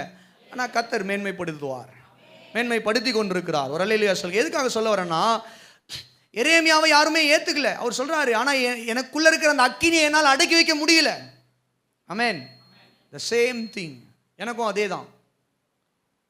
நீங்கள் இப்போ கூட கம்ப்ளைண்ட் பண்ணீங்கன்னா என்னால் என்ன பண்ண முடியாது, குறைச்சிக்க முடியாது. ஏன்னா எனக்குள்ளே இருக்கிற அக்கினியை தேவாவியானவர் அணைக்க மாட்டார், நானும் அணைச்சி போட. ஒரு அல்லேலூயா சொல்லுங்க, சத்தமாக சொல்லுங்க. பவுலுக்கு இவ்வளவு உபத்திரவம், இந்த சபையில் அப்படிப்பட்ட ஒரு காரியம் வந்தது நிமித்தம் 1-2 நாள் நைட் நானும் உட்காந்து என்ன பண்ணியிருக்கேன்னா வேதனையோட. அப்போ எனக்கு திருமணம் ஆகலை, தனியாக தான் இருப்பேன். தனி அறையில் தான் எனக்கு அந்த மேல் வீட்டு அறை, எனக்கும் மேல் வீட்டு அறை. இந்த மேல் வீட்டு அறையில் தனியாக உட்காந்து இரவு நேரத்தில் அழுதுருக்கேன், ஜெபம் பண்ணியிருக்கேன். ஐயோ ஆண்டவரே, நான் என்னுடைய வாழ்க்கையே தியாகம் பண்ணி வேதாகம கல்லூரி படித்து இந்த சின்ன வயசில் எல்லாம் எனக்கு இருந்த பெரிய பெரிய ஆஃபர்ஸ் எல்லாவற்றையுமே விட்டு பைபிள் காலேஜுக்கு 5 கிலோமீட்டர் நடந்து போவேன். இன்றைக்கி நாங்கள் போய் 20-25 கிலோமீட்டர் தள்ளி போயிட்டு என்ன பண்ணுறோம், வேத வசனத்தை சொல்லி கொடுத்துட்டு வரோம். ஆனால் நான் பைபிள் காலேஜுக்கு இங்கேருந்து 10 கிலோமீட்டர் போனோம், அதில் 5 கிலோமீட்டர் 7 கிலோமீட்டர் ட்ரெயினில் போனாலும் அங்கேருந்து இறங்கி 5 கிலோமீட்டர் 6 கிலோமீட்டர் நடந்து போவேன். நடந்து போய் உங்களுடைய வசனத்தை கற்றுக்கிட்டேன் ஆண்டவரே, நடந்து போய் உங்களுடைய வசனத்தை கற்றுட்டு வந்தேன். எனக்கு அன்றைக்கி வேலை கிடையாது, சம்பளம் கிடையாது. இப்போ ஒரு பெரிய குற்ற உணர்வு எனக்குள்ளே இருந்து கொண்டே இருக்கும். என் கூட வேலை செய்த, என் கூட படித்த அத்தனை மாணவர்களும் நல்ல வேலையில் உட்கார்ந்து சம்பாதித்து தன்னுடைய தகப்பனிடத்தில் காசு கொடுத்து, அம்மா கிட்ட காசு கொடுத்து அவங்க பைக் எல்லாம் வாங்குவாங்க, ஸ்டேட்டஸ்லாம் போடுவாங்க, நிறைய காரியங்கள் எல்லாம் பண்ணுவாங்க. அதெல்லாம் ஃபோன் காலில் கேட்கும்போது ரொம்ப வேதனையாக இருக்கும். என்னடா இது, நாம கூட படித்தோம், ஆனால் வேலைக்கு போகாமல் நம்ம பைபிள் காலேஜ் படிச்சுக்கிட்டு ஊழியமும் இல்லாமல் ஒரு சின்ன ஊழியத்தை இந்த இடத்துல செஞ்சுக்கிட்டு பெரிய வளர்ச்சியும் இல்லாமல் ஆத்துமாக்களும் குறைவான ஆத்துமாக்கள் இருக்கிறாங்களே அப்படின்னு சொல்லிட்டு இருந்த அந்த நாட்கள் எல்லாம் உண்டு. அதையெல்லாம் நினச்சி அழுதுருக்கேன். என்னுடைய தண்ணி அறையில் அழுது 2 நாள் ஜெபம் பண்ணி அழுகிற நைட்டு எனக்கு தூக்கமே இல்லை. அப்போ தான் 3வது நாள் எனக்கு கர்த்தருடைய வார்த்தை எரேமியா தீர்க்கதரிசன புத்தகத்திலேருந்து வருது. என்ன அப்படின்னா, எரேமியா சொல்கிறாரு ஒரு கட்டத்தில், போங்க ஆண்டவரே, நான் பிரசங்கமே பண்ண மாட்டேன். நான் போய் பிரசங்கம் பண்ண இந்த ஜனங்களுக்கு பிடிக்கவே மாட்டேங்குது. நான் போய் பிரசங்கம் பண்ண இந்த ஜனங்களுக்கு பிடிக்கவே மாட்டேங்குது. நான் பிரசங்கமே பண்ண மாட்டேன், என்னை விட்டுருங்க அப்படின்னு போயிட்டு உட்கார்றாரு. உட்கார்ந்த உடனே கர்த்தருடைய வார்த்தை வருது. உடனே அவர் சொல்கிறாரு, வேணாம் ஆண்டவரே, நான் என்னதான் விலகி போகணும்னு நினைச்சாலும் நீர் கொடுத்திருக்கிற உம்முடைய வார்த்தையை எனக்குள்ள அக்கினியாய் பற்றி எரிகிறது. அந்த அக்கினியை அடக்கி வைக்க என்னால முடியல ஆண்டவரே, நான் போய் பிரசங்கம் பண்றேன்னு சொல்லி கிளம்பி போயிடுவார். ஒரு அல்லேலூயா சொல்லுங்களேன்.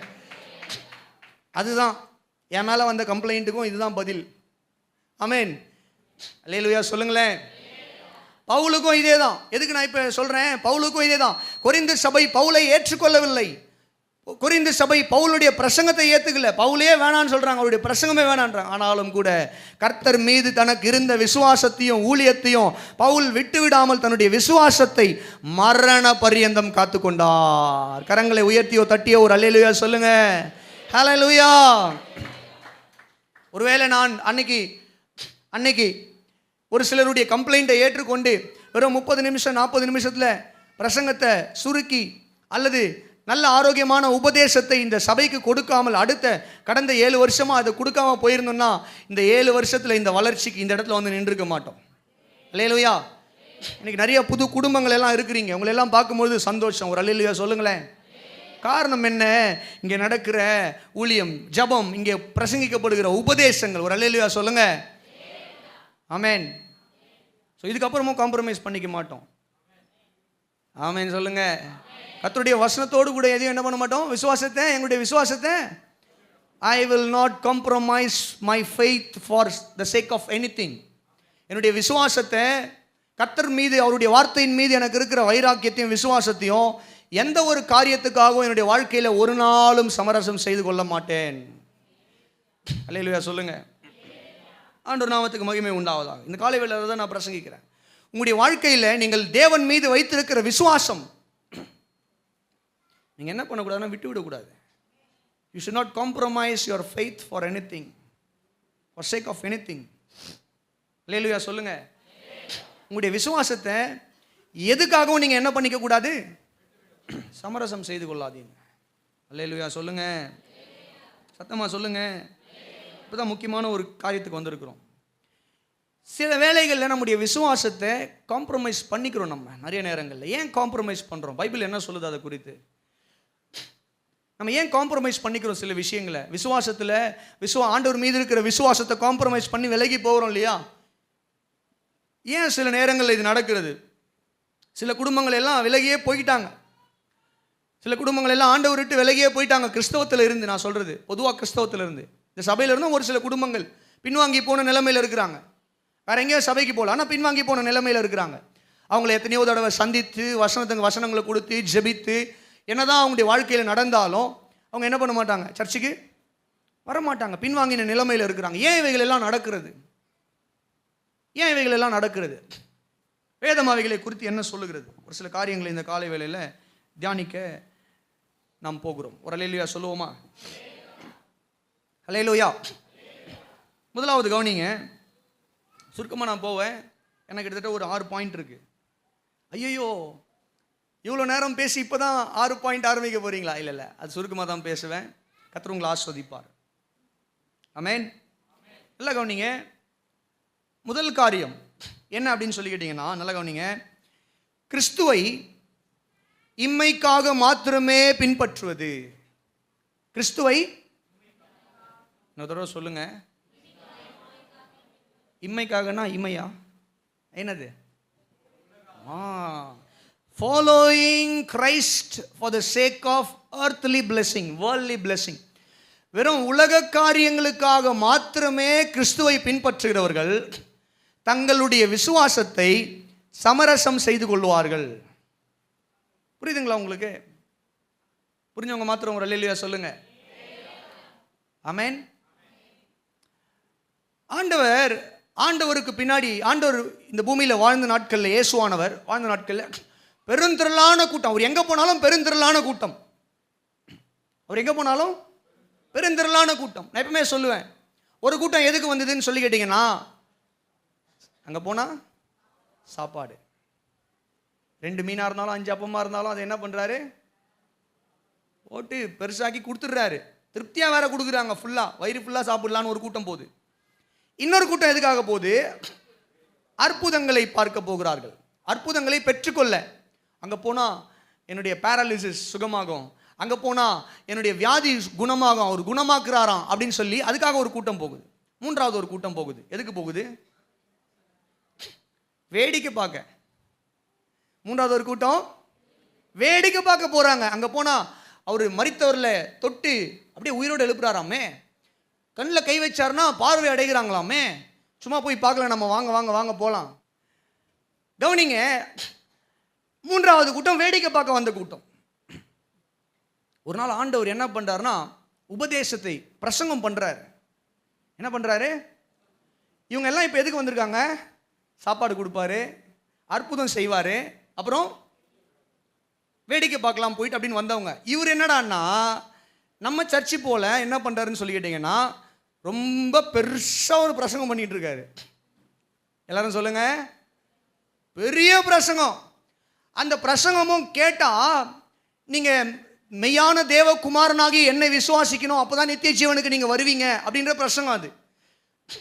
யோவான் 6வது அதிகாரத்தில், வானத்திலிருந்து இறங்கி வந்த மெய்யான ஜீவ அப்பம் நானே, என்னை நீங்கள் புசிப்பீர்களானால், ஏற்றுக்கொள்வீர்களானால் நீங்கள் பிழைப்பீர்கள், இல்லை என்றால் உங்களுடைய பாவத்தில் நீங்கள் மரித்து போய். இதெல்லாம் பேசினோன்னா ஜனங்களுக்கு வந்து என்ன பண்ணணும், என்னடா இவர் ஏதாவது மாயாஜாலம் காட்டுவார், ஏதாவது பண்ணுவார்னு வந்தால் இவர் ஒன்றையுமே பண்ண காணுமேன்னு சொல்லி என்ன பண்ணுறாங்கன்னு சொல்லி கேட்டிங்கன்னா, 60வது வசனத்தை வாசித்து பாருங்கள். யோவான் 6வது அதிகாரத்தின் 60.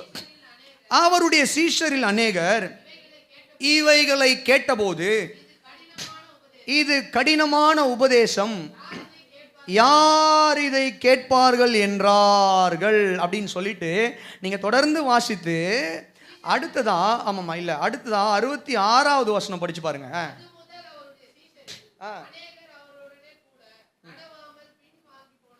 அல்லேலூயா சொல்லுங்க. இப்போ ஒரு கூட்டம் என்ன பண்ணுச்சு, எங்களுக்கு பிரசங்கம் எல்லாம் வேணாம், உபதேசம் எல்லாம் வேணாம், எங்களுக்கு தேவை என்னன்னா சோறு. எங்களுக்கு தேவை என்னங்க? எங்களுக்கு தேவை சாப்பாடு, எங்களுக்கு தேவை அற்புதம், எங்களுக்கு தேவை நாங்கள் வந்தால் வேடிக்கை பார்க்கணும், சர்ச்சில் ஏதாவது என்டர்டெயின்மெண்ட் பார்க்கணும், ஒரு 4 டான்ஸ் ஆடணும், அப்புறம் என்ன பண்ணணும், ஸ்கிட்டு போடணும். அதெல்லாம் தப்புன்னு நான் சொல்ல வரல. இதற்காகவே சபைக்கு வருகிற கூட்டமாக என்ன பண்ணக்கூடாது, இருக்கக்கூடாது. அங்கே வந்து சபையில் நடக்கிற அந்த காரியங்களை எல்லாம் பார்த்து என்ன பண்ணணும், நாங்கள் அப்படியே என்டர்டெயின் பண்ணணும். அப்படின்னு வந்தால் இவர் என்ன பிரசங்கம் பண்ணிட்டு, இப்போ ஒரு கூட்டம் என்ன பண்ணுச்சு, அது முதல் இவருடைய உபதேசத்தை கேட்டு நிறைய பேர் என்ன பண்ணாங்கன்னு சொல்லி கேட்டிங்கன்னா பின்வாங்கி போனார்கள். இப்போ கேட்குறாரு, ஆண்டவர் கேட்குறாரு 12 நோக்கி, அந்த இவர் செலக்ட் பண்ண 12 அப்போஸ்தலரை நோக்கி கேட்குறாரு, நீங்களும் வாசிங்க 67, நீங்களும் போய்விட மனதாய் இருக்கிறீர்களோ என்றார். சீமோன் பேதுரு அவருக்கு பிரதியுத்தரமாக, ஆண்டவரே நாங்கள் எங்கே ஆண்டவரே போகும், நித்திய ஜீவ வசனங்கள் உம்மிடத்தில் உண்டே. ஒரு அல்லேலூயா சொல்லுங்க, சத்தமா சொல்லுங்க. பேதுரு சொல்றாரு, ஆண்டவரே நாங்கள் வந்து அற்புதத்துக்காக வரலப்பா, நாங்கள் வேடிக்கை பார்க்க வரல, நாங்கள் அப்பத்துக்காக வரல, நீங்க பேசுகிற நித்திய ஜீவனுக்கு ஏதுவான வசனங்களை பெற்றுக்கொண்டு நித்திய ஜீவனை பெற்றுக்கொள்ள வந்தோம். அதனால நாங்கள் போக மாட்டோம்ப்பா, நாங்கள் போகல ஆண்டவரே. அல்லேலூயா சொல்லுங்களேன், சத்தமா சொல்லுங்களேன். அதனால தான் நான் முன்பதாக சொன்னது போல, எந்த விசுவாசி சபையில் வசனத்துக்கு நிற்குதோ அந்த விசுவாசி தான் நித்தியத்துக்கு ஏதுவான விசுவாசி. புரியுதுங்களா? அற்புதத்துக்காகவும் அப்பத்துக்காகவும் உலக காரியங்களுக்காக மாத்திரமே, அதுக்காக கர்த்தரை தேடக்கூடாதுன்னு சொல்ல வரல. இப்போ எனக்கு தேவை இருக்கும்போது நானும் தேடுறேன். போன 15 நாள் முழுவதும் தொண்டை வரல, என்ன வரல, ஆண்டவரே சுகம் கொடுங்க சுகம் கொடுங்க ஜெபம் பண்ணிட்டு இருந்தேன். ஆனால் அதுக்காக மாத்திரமே கர்த்தரை நான் எனக்கு தெய்வமாக வைத்து கொண்டிருப்பேனே, ஆனால் நான் நித்தியத்துக்கானவன் அல்ல, நான் இந்த பூமிக்குரியவன். கவனிங்க, இந்த மாதிரியான விசுவாசிங்க தங்களுடைய விசுவாசத்தை என்ன பண்ணுவாங்கன்னு சொல்லிட்டுனா மறுதலித்து விடுவார்கள். எப்போ மறுதலிப்பாங்க, நல்லா கவனிங்க. இவர்கள் எதிர்பார்க்கிற அற்புதம் வாழ்க்கையில் நடக்காத போது எங்களுக்கு இயேசு வேண்டாம், நாங்கள் எதிர்பார்க்கிற நன்மைகள் எங்களுடைய வாழ்க்கையில் நடக்காத போது எங்களுக்கு இயேசு வேணாம், இயேசு எங்களுக்கு வேணான்னு சொல்லிடுவாங்க. நாங்கள் சர்ச்சுக்கு போய் என்ன பிரயோஜனம், எங்கள் வாழ்க்கையில் அற்புதம் நடக்கலையே, நாங்கள் ஜெபித்து என்ன பிரயோஜனம், எங்களுடைய வாழ்க்கையில் நன்மைகள் நடக்கலையே, அதனால் எங்களுக்கு இயேசு வேணாம், வசனம் வேணாம், பைபிள் வேணாம், பாஸ்டர் வேணாம், எதுவுமே வேணாம், பரலோக ராஜ்யம் எதுவுமே வேணாம், நாங்கள் பழைய வாழ்க்கைக்கு திரும்பி போயிடுறோம் அப்படின்னு சொல்லிட்டு பின்வாங்கி போகிற கூட்டம் இது முதல் கூட்டம். இந்த கூட்டம் எதுக்காக கர்த்தரை தேடுதுன்னா வெறும் உலக ஆசீர்வாதங்களுக்கு மட்டும்தான். விளங்கினவங்களாம் ஒரு அல்லேலூயா சொல்லுங்க, சத்தமா சொல்லுங்க, ஆமென். ஆண்டவருடைய பரிசுத்தமான நாமத்திற்கு மகிமையும் கனமும் உண்டாவதாக. இதே காரியம்தான் இஸ்ரவேல் ஜனங்க வனாந்திரத்தில் பண்ணதும். தேவன் ஆபிரகாமை அழைத்தார், ஈசாக்கை அழைத்தார், யாக்கோபை அழைத்தார், அப்புறம் இஸ்ரவேல் ஜனங்களை எகிப்தின் அடிமைத்தனத்திலிருந்து விடுதலையாக்கி கானானுக்கு நேராய் நடத்தினாரா சொல்லுங்க, நடத்தினாரா இல்லையா? நடத்தினார். சரி, இந்த ஜனங்க ஏன் அழுதாங்க? தேவ பிரசன்னம் வாழ்க்கையில் இல்லைன்னு என்னைக்காவது அழுதாங்களா? சொல்லுங்க. எங்களுக்கு எங்களுடைய பாவங்களை மன்னிங்க ஆண்டவரேன்னு அழுதாங்களா? சொல்லுங்க. இல்லை, ஆண்டவரே ஒவ்வொரு நாளும் எங்களோடு கூட பேசுங்க, எங்களோடு கூட இடைப்படுங்கன்னு சொல்லி அழுது ஜெபம் பண்ணாங்களா? இல்லை. ஆண்டவரே நாங்கள் இன்னும் பரிசுத்தத்தில் வளரணும் ஜெபம் பண்ணாங்களா? இல்லை. எங்களை மற்றவர்களுக்கு ஆசீர்வாதமாய் மாற்றுங்க ஆண்டவரே ஜெபம் பண்ணி அழுதாங்களா?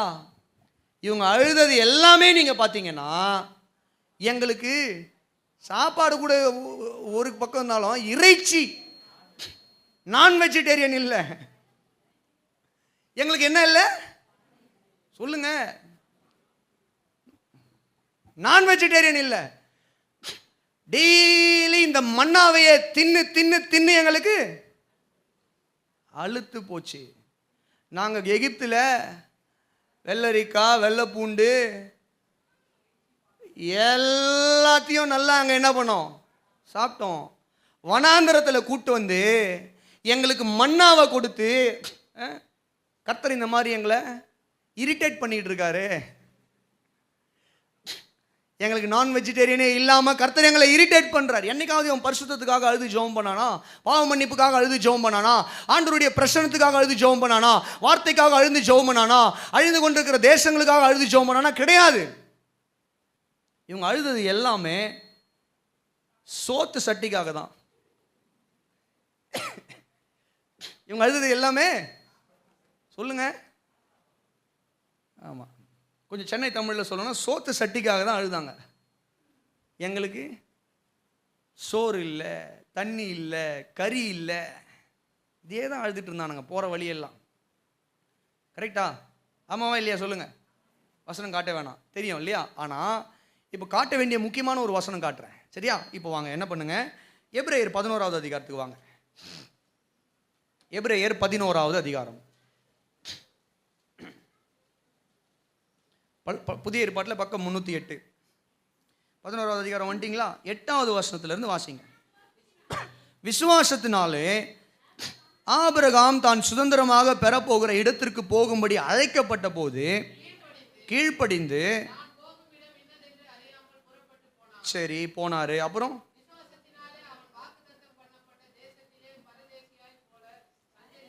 வாக்குத்தத்தம் பண்ணப்பட்ட தேசத்துல பரதேசியை போல சஞ்சரித்து உடன் சுதந்திரராகிய ஈசாக்கோடும் யாக்கோபோடும் கூடாரங்களில் குடியிருந்தான். ஏனெனில் தேவன் தாமே கட்டி உண்டாக்கின அஸ்திபாரங்கள் உள்ள நகரத்துக்கு அவன் காத்திருந்தான். உரலேலியா சொல்லுங்க, சத்தமா சொல்லுங்க. சரி, இன்னும் 2 வசனத்தை வாசித்து நம்ம தொடர்ந்து வாசிக்கலாம். 15, 16 அதே அதிகாரம். நினைத்தார்களானால் அதற்கு திரும்பி போவதற்கு அவர்களுக்கு சமயம் கிடைத்திருக்குமே, அதையல்ல, அதிலும் மேன்மையான பரமதேசத்தையே விரும்பினார்கள். ஆகையால் தேவன் அவர்களுடைய தேவன் எனப்பட வெட்கப்படுவதில்லை, அவர்களுக்கு ஒரு நகரத்தை ஆயத்தம் பண்ணினாரே. ஒரு அல்லேலூயா சொல்லுங்க பார்க்கலாம். ஆண்டவர் இந்த எபிரேய நிருபத்தில் ஆபிரகாமை குறித்து எழுதி வைத்திருக்கிறார். எபிரேய நிருபத்தின் ஆக்கியன் மூலமாக என்ன சொல்ல வராரு? கர்த்தர் ஆபிரகாமை அழைத்த போது ஆபிரகாம் வந்துட்டார், எங்க போறோம்னு தெரியாம வந்துட்டார். கரெக்டா? சொல்லுங்க, கவனிக்கிறீங்களா இல்லையா? ஆபிரகாம் வந்துட்டார். இப்போ வாக்குத்தத்தம் பண்ண கானான்ல ஆபிரகாமுடைய நாட்கள்ல ஆபிரகாம் கானான்ல குடியிருக்கிறார். எப்படி குடியிருக்கிறாரு? சொந்தமாக அல்ல, அந்த இடத்துல பரதேசியை போல. அந்த இடம் தான் கர்த்தர் ஆபிரகாமுக்கு கொடுப்பேன்னு வாக்கு கொடுத்துருக்கிறாரு. ஆனா அந்த இடத்துல ஆபிரகாம் எப்படி இருக்கிறாரு சொல்லுங்க? பரதேசியை போல இருக்கிறாரு. இப்போ ஆபிரகாமும் சரி, ஈசாக்கும் சரி, யாக்கோபும் சரி, இவர்கள் எல்லாம் கானானை சுதந்திரித்துக் கொள்ளவில்லை. யோசுவாவின் காலத்தில் தான் கானான் இவர்களுக்கு சுதந்திரமாக கொடுக்கப்படுகிறது. ஆபிரகாமுடைய நாட்களில் வாக்குத்தத்தம் நிறைவேறவே இல்லை. கானானை கொடுப்பேன்ற வாக்குத்தத்தம் நிறைவேறல. ஆனால் அந்த வாக்குத்தத்தத்தை கர்த்தர் யாருக்கு கொடுத்தாரு? முதல்ல ஆபிரகாமுக்கு தான் கொடுத்தாரு. The first promise was given to Abraham. ஆபிரகாமுக்கு கொடுத்த வாக்குத்தத்தம் தான் ஈசாக்கு, யாக்கோபு அவர்களுடைய சந்ததிக்கு போகிறது. அல்லேலூயா சொல்லுங்களேன். ஆனால் ஆபிரகாமுக்கு இன்னும் வாக்குத்தத்தம், கானான் சுதந்திரிப்பான் என்ற வாக்குத்தத்தம் நிறைவேறல. ஆனால் ஆபிரகாம் கர்த்தர் சொன்னார், உன் சந்ததிக்கு கொடுப்பேன். ஆனால் இங்கே வசனம் சொல்லுது, இவர்கள் எல்லாம் பரதேசிகளை போல அந்த கானான்ல குடியிருந்தாலும், கவனிக்கிறீங்களா, எந்த விசுவாசத்தில் இவங்க குடியிருந்தாங்க அப்படின்னா, கர்த்தர் எங்களுக்கு இந்த நகரத்தை காட்டிலும் மேன்மையான ஒரு நகரத்தை வைத்திருக்கிறார். தேவன் கட்டி எழுப்பின ஒரு நகரத்துக்கு இவர்கள் காத்திருந்தார்கள். அல்லேலூயா சொல்லுங்க. சரி, இப்போ எதுக்கு பாஸ் நீங்க இப்போ சொன்னீங்க? காரியம் இருக்கு. தேவன் அழைத்த ஆபிரகாமும் ஈசாக்கும் யாக்கோபும் இந்த பூமிக்குரிய உலக காரியங்களை அல்ல, வரப்போகிற தேவனுடைய நகரமாகிய பரலோக ராஜ்யத்தை எதிர்நோக்கி காத்திருந்தார்கள். ஆனா இவர்களுடைய சந்ததி வனாந்திரத்தில் என்ன பண்றாங்க? சாப்பாட்டுக்காக, கறிக்காக, இறைச்சிக்காக அழுந்து திரிஞ்சிட்டு இருக்காங்க. The contrast between the ancestor and their followers. முற்பிதாவுடைய விசுவாசம் என்ன? நாங்கள் இந்த பூமிக்குரிய ஆசீர்வாதங்களுக்காக கர்த்தரை தேடல. ஆபிரகாம் குறித்து இங்க வசனம் சொல்லுது, எபிரேயர் 11, நாங்கள் இங்க பரதேசிகளை போல வாழ்ந்தாலும் பூமிக்குரிய காரியங்களுக்காக நாங்கள் கர்த்தரை தேடவில்லை.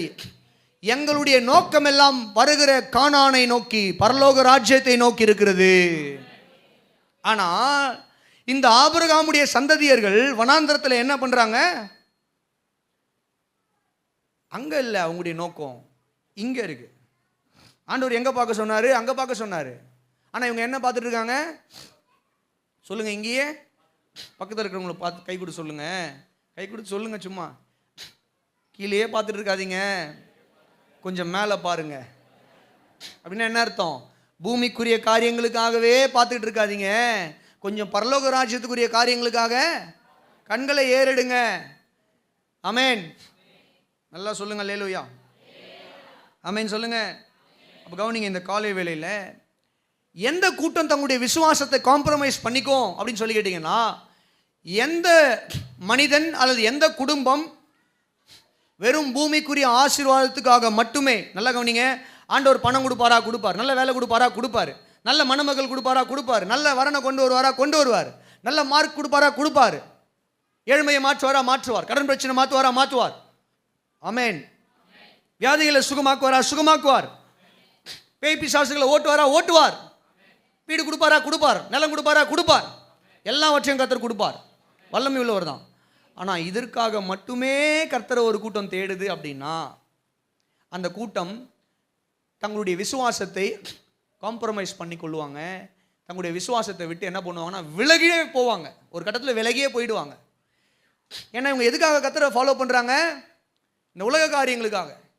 இந்த உலக காரியம் கிடைக்கல. உதாரணத்துக்கு, நான் சர்ச்சுக்கு வந்தால் எனக்கு ஒரு வீடு கிடைக்கும் அப்படின்னு சபைக்கு வராங்க அப்படின்னா, இப்போ அவங்களுக்கு வீடே கிடைக்கல, இவங்க என்ன பண்ணுவாங்க? என்ன பண்ணுவாங்க? இந்த சர்ச்சுக்கும் பவர் இல்லை, இயேசுநாதருக்கும் பவர் இல்லை, நம்ம என்ன பண்ணலாம்? பின்வாங்கி போயிடலாம். உண்மையா இல்லையா? சொல்லுங்க. இந்த உலக காரியங்களுக்கு மாத்திரமே கர்த்தரை பின்பற்றுகிற கூட்டம் ஒரு நாள் தங்களுக்குள்ள இருக்கிற விசுவாசத்தை அவர்கள் இழந்து போவார்கள். they will compromise their faith and they will step back from the faith. அவர்கள் தங்களுடைய விசுவாசத்தை காம்ப்ரமைஸ் பண்ணுவது மாத்திரமல்ல, சமரசம் செய்து கொள்வது மாத்திரமல்ல, விசுவாசத்தை விட்டு பின்வாங்கியும் போவார்கள்.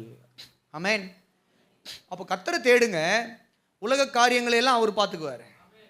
அல்லேலூயா சொல்லுங்களேன்.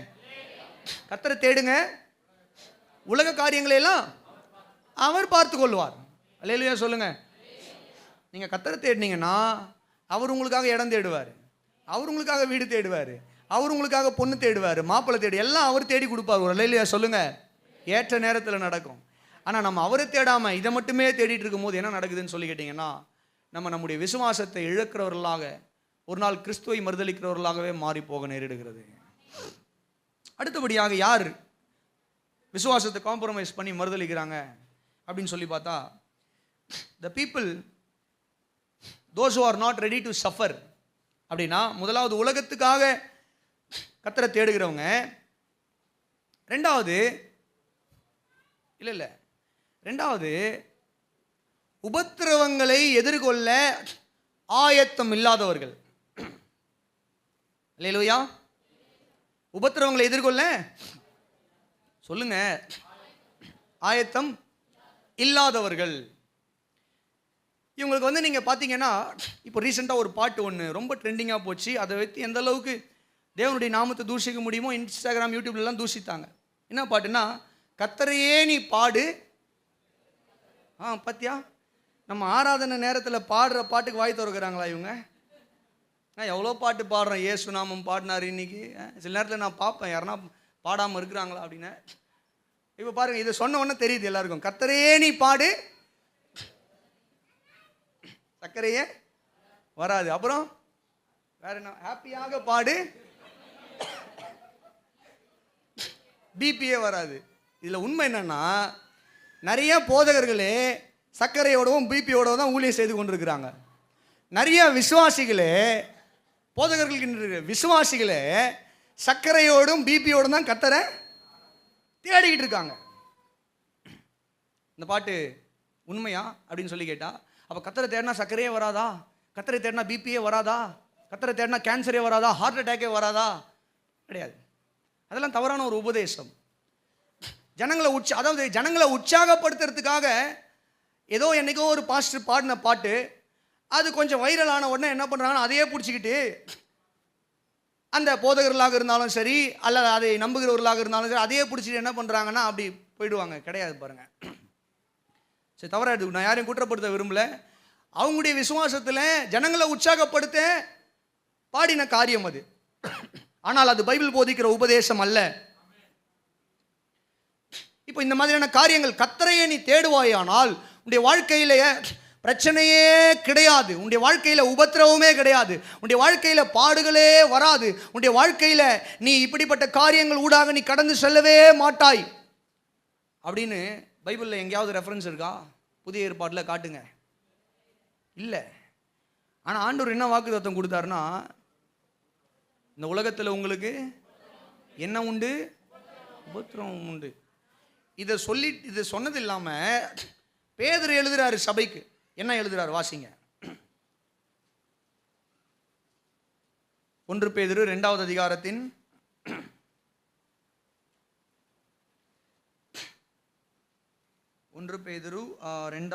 அதிகாரத்தின் 19வது வசனத்திலிருந்து வாசிக்க கேட்போம்.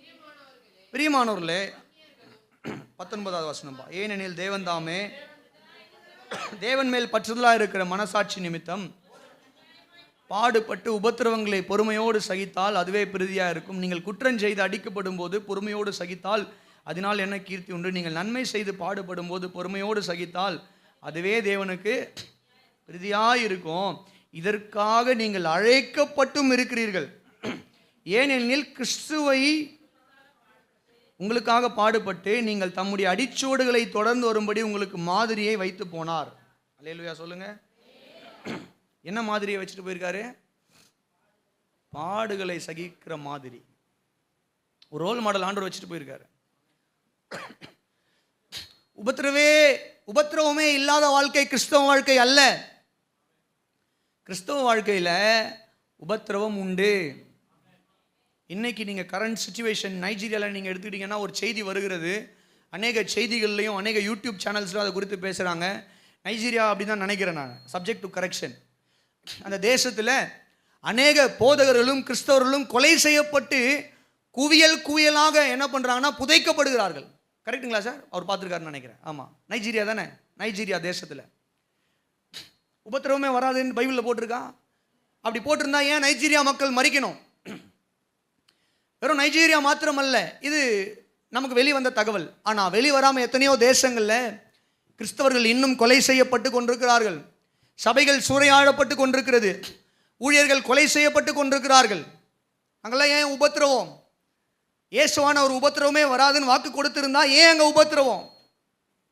ஏன் உபத்திரவம்? இந்தியாவில் கூட சில இடங்கள் எல்லாம் பார்க்கிறோம், சபைகள் உடைக்கப்படுகிறது, நொறுக்கப்படுகிறது, போதகர்கள் அடிக்கப்படுகிறார்கள், கொலை செய்யப்படுகிறார்கள், சபையில் இருக்கிற விசுவாசிகள் அடிக்கப்படுகிறார்கள், கொலை செய்யப்படுகிறார்கள். இது உபத்திரவம் இல்லையா? ஆண்டவருடைய நாமத்தை சொல்லி போனால் ட்ராக்ஸ் எல்லாம் பிடுங்கி கிழிச்சு போட்டு, பைபிள் எல்லாம் கிழிச்சு போட்டு எரிக்கிறாங்க.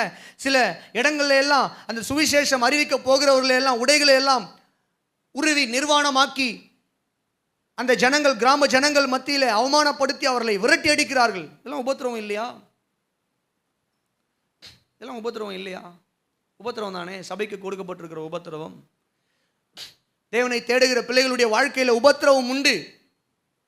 ஆண்டவரை தேடுறதுனால உபத்திரவம் உண்டு. அப்படின்னா என்ன அர்த்தம்?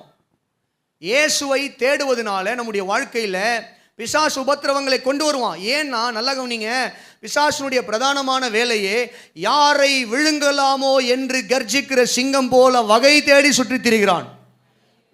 இங்கே மரண தருவாய்க்கு போயிட்டு வந்து உட்காந்துருக்கிறவங்களாம் இருப்பீங்க.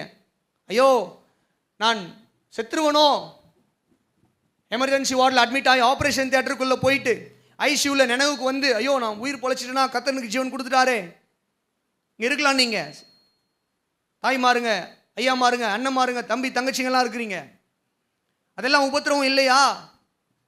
என்ன இவைகள் எல்லாம்? அப்போ கவனிங்க, ஆண்டவர் சொல்கிறாரு இந்த பூமியில் நமக்கு உபத்திரவம் உண்டு. அப்போ கிறிஸ்தவ வாழ்க்கை எதுக்குங்க? என்ன உபத்திரவங்களை ஜெயிக்க பலன் கொடுக்குற வாழ்க்கை தான் கிறிஸ்தவ வாழ்க்கை. கரங்களை தட்டி அல்லேலூயா சொல்லுங்க. உபத்திரவங்களை ஜெயிக்க கர்த்தர் கொடுக்கிற பலன் தான் கிறிஸ்தவ வாழ்க்கை. பரிசுத்த ஆவியானவர் பலன் தராரு. அல்லேலூயா சத்தமா சொல்லுங்களேன். அதுதான் கிறிஸ்தவ வாழ்க்கை. உபத்திரவம் வராமல் இருக்கிறது கிடையாது. உபத்திரவம் வந்தாலும் அதை எதிர்கொண்டு எத்தனை முறை விழுந்தாலும் நாங்கள் மறுபடியும் எழுந்து நிற்க, நம்மை மறுபடியும் எழுந்து நிற்கச் செய்து நம்மை தேவனுடைய பிள்ளைகளாய் இந்த பூமியில் நம்மை கொண்டு காரியங்களை நடப்பிக்கிறது தான் கிறிஸ்தவ ஜீவியம். அதுதான் கிறிஸ்தவ வாழ்க்கை. அல்லேலூயா சொல்லுங்க. அப்போது வெளிப்படுத்தின விசேஷத்தில் சில சபைகளை குறித்து ஆண்டவர் பேசுகிறார். 2வது அதிகாரத்தின் 13வது வசனத்தில் பெர்கமு சபையை குறித்து அவர் பேசும் பொழுது அவர் சொல்கிறார். 2வது அதிகாரத்தின் 13வது வசனம், உன் கிரியைகளையும் சாத்தானுடைய சிங்காசனம் இருக்கிற இடத்தில் நீ குடியிருக்கிறதையும், நீ என் நாமத்தை பற்றி கொண்டிருக்கிறதையும், சாத்தான் குடிகொண்டிருக்கிற இடத்தில் உனக்குள்ளே எனக்கு உண்மையுள்ள சாட்சியான அந்திப்பா என்பவன் கொல்லப்பட்ட நாட்களில் என்னை பற்றும் விசுவாசத்தை நீ மறுதலியாமல் இருக்கிறதையும் அறிந்திருக்கிறேன். அல்லேலூயா சொல்லுங்களேன். பெர்கமு சபைக்கு ஆண்டவர் பேசும்போது சொல்றாரு. அதுக்கப்புறம் இந்த சபையில் ஒரு பாவம் இருந்தது. ஆனால் இவர்களுடைய பாசிட்டிவ் நன்மையான காரியம் என்னன்னா, ஆண்டவர் அவர்களை குறித்து சொல்றாரு, இந்த பெர்கமு பட்டணம் 2 தெய்வங்களுடைய வழிபாட்டினுடைய தலைநகரமாக இருந்தது. ஜியூஸ் அப்படின்ற ஒரு தெய்வம். அந்த தெய்வத்துக்கு இவங்க என்ன பண்ணியிருந்தாங்கன்னு சொல்லினா, பெரிய சிங்காசனத்தை போல ஒரு பலிபீடத்தை செஞ்சிருந்தாங்க. அதே போல நீங்க பார்த்தீங்கன்னா ஆஸ்கிலிபியோஸ் அப்படின்ற ஒரு தெய்வம், இந்த தெய்வத்துக்கு இவங்க என்ன பண்ணியிருந்தாங்க அப்படின்னு சொல்லி கேட்டிங்கன்னா, இது வந்து பாம்பு வடிவில் இருக்கக்கூடிய ஒரு காரியத்தை இவர்கள் வணங்கினாங்க.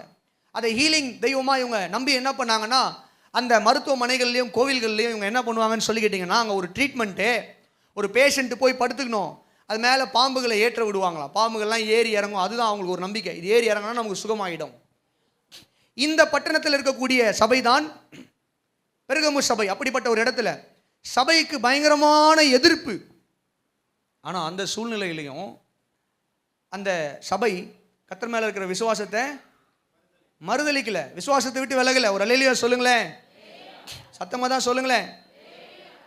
இதற்கு முன்பதாக இருந்த சிமிர்னா சபையும் குறித்து ஆண்டவர் சொல்றாரு, இந்த சபைக்கு உபத்திரவம் வருது அப்படின்னா இந்த ஜனங்களுக்கு உபத்திரவம் வருது, ஆனால் நீங்கள் உங்களுடைய விசுவாசத்தில் உறுதியாக நில்லுங்க. அல்லேலூயா சொல்லுங்க, அல்லேலூயா சொல்லுங்க, சத்தமாக சொல்லுங்க. அப்போ இந்த காலை வேளையில் கவனிங்க, உபத்திரவம் இல்லாத வாழ்க்கை கிறிஸ்தவ வாழ்க்கை அல்ல, உபத்திரவம் உள்ள வாழ்க்கை தான் கிறிஸ்தவ வாழ்க்கை. அந்த உபத்திரவத்தை ஜெயிக்க வழிகாட்டுகிற வாழ்க்கை தான் கிறிஸ்தவ வாழ்க்கை. அல்லேலூயா. உபத்திரவமே வராது, சர்க்கரையே வராது, பிபியே வராதுன்றதுக்காக கர்த்தரை தேடுவோம்னா ஒரு நாள் சர்க்கரை வரும், ஒரு நாள் பிபி வரும் பாருங்க. அப்போ என்ன பண்ணுவோம்னா, ஐயோ நான் ஆண்டவரை தேடினேனே, என் வாழ்க்கையில் இதெல்லாம் வந்துருச்சு. நம்ம வாயை கட்டாம, நம்ம வயிற்றை கட்டாம, கண்ணை கட்டாம, கண்களின் நிச்சயம் கட்டுப்படுத்தலை, மாம்சத்தின் நிச்சயம் கட்டுப்படுத்தாமல் எல்லாத்தையும் தின்னுட்டு நான் கர்த்தரை தேடினேன், பாட்டெலாம் பாடினே, கர்த்தரையே நீ பாடு, சர்க்கரையே வராதுன்னெலாம் பாடி ஆராதிச்சேன், ஆனால் வந்துருச்சே எனக்கு சர்க்கரை, பிபி வந்துருச்சு, எல்லாம் வந்துருச்சே அப்படின்னா, அது எல்லாம் நீங்கள் பார்த்தீங்கன்னா நம்முடைய வேத அறிவின் குறைவின் நிமித்தம் யாரோ சொல்கிற காரியங்களை கேட்டு நம்ம என்ன பண்ணுறோம், ஏமாந்து போயிருக்கிறோம். நல்லா கவனிங்க. இந்த காலை வேளையில் உபத்திரவம் கிறிஸ்து இயேசுக்குள்ளே நமக்கு துன்பங்களும் உபத்திரவங்களும் உண்டு. பாஸ்டர் சர்ச்சைக்கு வந்தால் எல்லாம் நீங்கன்னு சொல்லுவீங்கன்னு பார்த்தா எல்லாம் வரும்ன்றீங்க, ஆப்போசிட்டாக பிரசங்கம் பண்ணுறீங்க, ஆப்போசிட்டாக பிரசங்கம் பண்ணுறீங்க அப்படின்னு கேட்குறீங்களா? இல்லை, அதெல்லாம் வரும், ஆனால் நம்ம தான் ஜெயிப்போம்.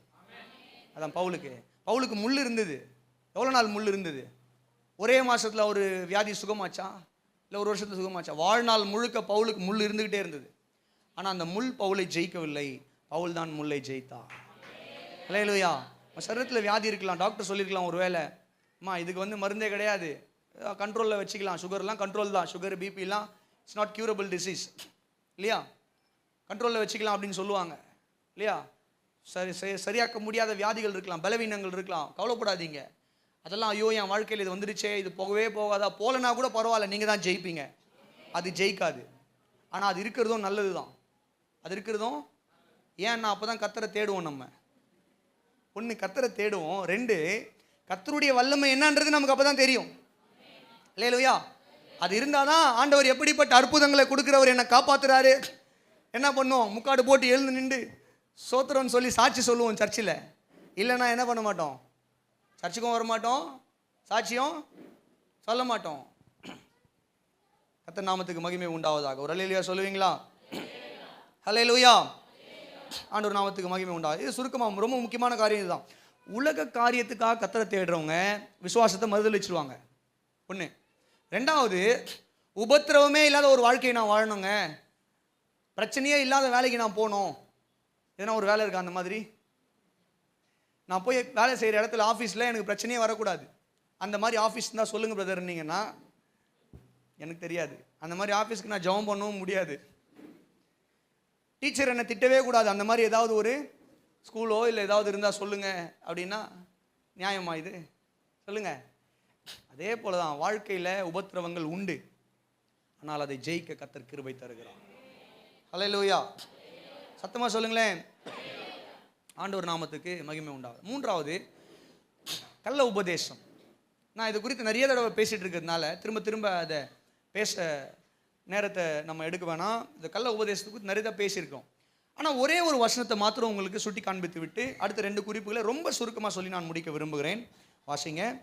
1 தீமோத்தேயு 6வது அதிகாரத்தின் 20, 21 ஆகிய வசனங்கள். 1 தீமோத்தேயு 6வது அதிகாரம். ஓ தீமோத்தேயுவே, உன்னிடத்தில் ஒப்புவிக்கப்பட்டதை நீ காத்துக்கொண்டு சீர்கேடான வீண் பேச்சுக்கும். அந்த வார்த்தை கவனிங்க. பவுல் தீமோத்தேயுவுக்கு சொல்றாரு, உன்னிடத்தில் ஒப்புவிக்கப்பட்டதை நீ காத்துக்கொண்டு சீர்கேடான வீண் பேச்சுகளுக்கும் ஞானம் என்று பொய்யாய் பேர் பெற்றிருக்கிற விலகு. ஆமென். 2 காரியம் சொல்றாரு. சீர்கேடான வீண் பேச்சு, 2வது ஞானம் என்று பெயர் பெற்றிருக்கிற பொய்யாய் விளங்கும் கொள்கையின் விபரீதங்கள், பிலாசபிஸ்.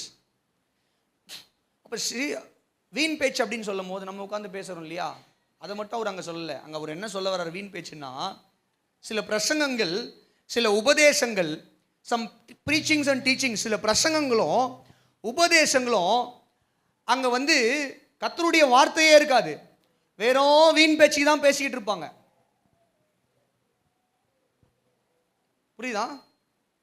சில பிரசங்கங்களையும் உபதேசங்களையும் கேட்டோம்னா அங்கே என்ன இருக்காது? சொல்லுங்க, என்ன இருக்காது? கர்த்தருடைய, என்னங்க தூங்கிட்டீங்களா? கரங்களை உயர்த்தி ஒரு அல்லேலூயா சொல்லுவோமா? அங்கே என்ன இருக்காது? கர்த்தருடைய வார்த்தை இல்லாமல் இவங்க பிரசங்கம் பண்ணுறேன் அப்படின்ற பெயரில் வீணான காரியங்களை எடுத்து பேசிக்கிட்டு இருப்பாங்க. எங்கே ஆரம்பிக்கிறாங்க, எங்கே போகிறாங்க, எது தலை, எது முதுகு, எது வால்னே தெரியாமல் எங்கே ஆரம்பித்து எங்கே முடிக்கிறாங்கன்னே தெரியாது. அது பாட்டுக்கிட்டு போயிட்டு இருக்கும். இவங்க பேசுகிறதெல்லாம் முழுக்க முழுக்க வீண் பேச்சாக தான் இருக்குமே தவிர கர்த்தருடைய வசனம் அங்கே இருக்காது. சார் இருக்காது. சார் இல்லாமல் வெறும் சக்கையை வச்சுக்கிட்டு என்ன பண்ணுவோம், பேசிக்கிட்டு இருப்பாங்க. பவுல் சொல்கிறாரு, இந்த மாதிரியான பிரசங்கங்களை எல்லாம் கேட்டனா, இந்த மாதிரியான உபதேசங்கள் பின்னாடி எல்லாம் நீ போவாயே, ஆனால் நீ என்ன பண்ணுவ என்றால் உன்னுடைய விசுவாசத்தை விட்டு விலகி போயிடுவ. Be careful. நீ என்ன பண்ணு, இப்படிப்பட்ட கொஞ்சம் இவங்களை பின்னாடி கண்ட்ரோல் பண்ணுங்க. கர்த்தர் நாமத்துக்கு மகிமை உண்டாவதாக. அப்போ கவனிங்க, இப்படிப்பட்ட வீணான காரியங்களுக்கு, இப்படிப்பட்ட சீர்கேடான வீண் பேச்சுகளுக்கும், பிலாசபிஸ், தேவையற்ற கொள்கைகள், தேவையற்ற கொள்கைகள் நிறைய பிலாசபிஸ் இன்னைக்கு இருக்கு. வேதத்துக்கு ஒவ்வாத காரியங்களை பிரசங்கமாக ஆனாலும் சரி, அல்லது ஏதாவது மேடையில் யாராவது அரசியல்வாதியாக இருக்கலாம், அல்லது மற்ற யாராவது இருக்கலாம், அவர்கள் பேசுகிற கொள்கைகளாக இருக்கலாம், வேதத்துக்கு ஒவ்வாத, வேதத்துக்கு ஒத்து வராத பிலாசபிஸ், இவைகளெல்லாம் கேட்டு அவைகளை பின்பற்ற ஆரம்பிப்போமானால், நல்லா கவனிங்க, நம்ம என்ன பண்ணுவோம்னா வசனத்தை விட்டுட்டு விசுவாசத்தை விட்டுட்டு விலகிடுவோம். ஏன்னா நம்ம என்ன பண்ணுறோம், அவர்களுடைய கொள்கைகளையும் பிலாசபிஸ் தத்துவங்களையும் அவர்களுடைய வீண் பேச்சு கதைகளுக்கு என்ன பண்ணுறோம், காது கொடுத்துட்டு, ஐயோ அந்த சர்ச்சுக்கு போனால் அந்த ஐயா சொல்கிறாரு பாரு கதைங்க, குரங்கு கதை சொல்கிறாரு, தவக்கலை கதை சொல்கிறாரு, நண்டு கதை சொல்கிறாரு, எல்லா கதையும் சொல்கிறாரு. சபையிலேருந்து வெளியே வந்தவொடனே என்னமா கற்றுக்கிட்டீங்க, தவக்கலையை பற்றி ஆண்டவர் பேசினார். அதனால தான் அதெல்லாம் சொல்கிறதில்ல நம்ம உதாரணங்களில். ஏன்னா ஜனங்க இவ்வளோ 1 மணி நேரம் உயிரை கொடுத்து பிரசங்கம் பண்ணுறோம் பாருங்கள். நீங்கள் இதெல்லாம் கட்டுக்கதை, குரங்கு பேசுறது, பூனை பேசுறது, முயல் பேசுறதுலாம் ஸ்டோரிஸ், ஜஸ்ட் ஸ்டோரிஸ், கட்டு கதைகள், அவ்வளோதான். கவனிங்க, இந்த மாதிரியான பிரசங்கங்கள், இந்த மாதிரியான உபதேசங்கள், இந்த மாதிரியான பிலாசபிஸ், கொள்கைகள், இவைகளெல்லாம் நாம் கேட்டுக்கிட்டு உட்கார்ந்துக்கிட்டு இருப்போம் அப்படின்னா விசுவாசத்தை விட்டு போயிடுவோம். ஏன்னா நம்ம வசனத்தை ஃபாலோ பண்ணுறதை விட்டுட்டு அதை ஃபாலோ பண்ண ஆரம்பிச்சிடுவோம். அதை என்ன பண்ணுவோம், அவங்க என்ன கொள்கை பேசுகிறாங்க, அவங்க என்ன ஃபிலாசபி பேசுகிறாங்க, அவங்க என்ன கதை பேசுகிறாங்க, அந்த ஊழியக்காரர் நிறைய கதை சொல்கிறாரு அப்படின்னு அதையே ஃபாலோ பண்ணி அப்படியே போயிடுவோம் பாருங்க. சரி, இது ரொம்ப முக்கியமான இன்னொரு விஷயம் என்னன்னு சொல்லி கேட்டிங்கன்னா, ஐக்கியம் இல்லாமை. எல்லாரும் சொல்லுங்க, இன்னொரு தடவை சொல்லுங்க. ஒரே ஒரு வசனம் ரெஃபரன்ஸ்க்காக வாசிக்கிறீங்களா? எபிரேயர் 3:13 டக்குன்னு எடுத்து வாசி முடிச்சிருங்க பார்க்கலாம். எபிரேயர் 3:13 உங்களில் ஒருவனாகிலும்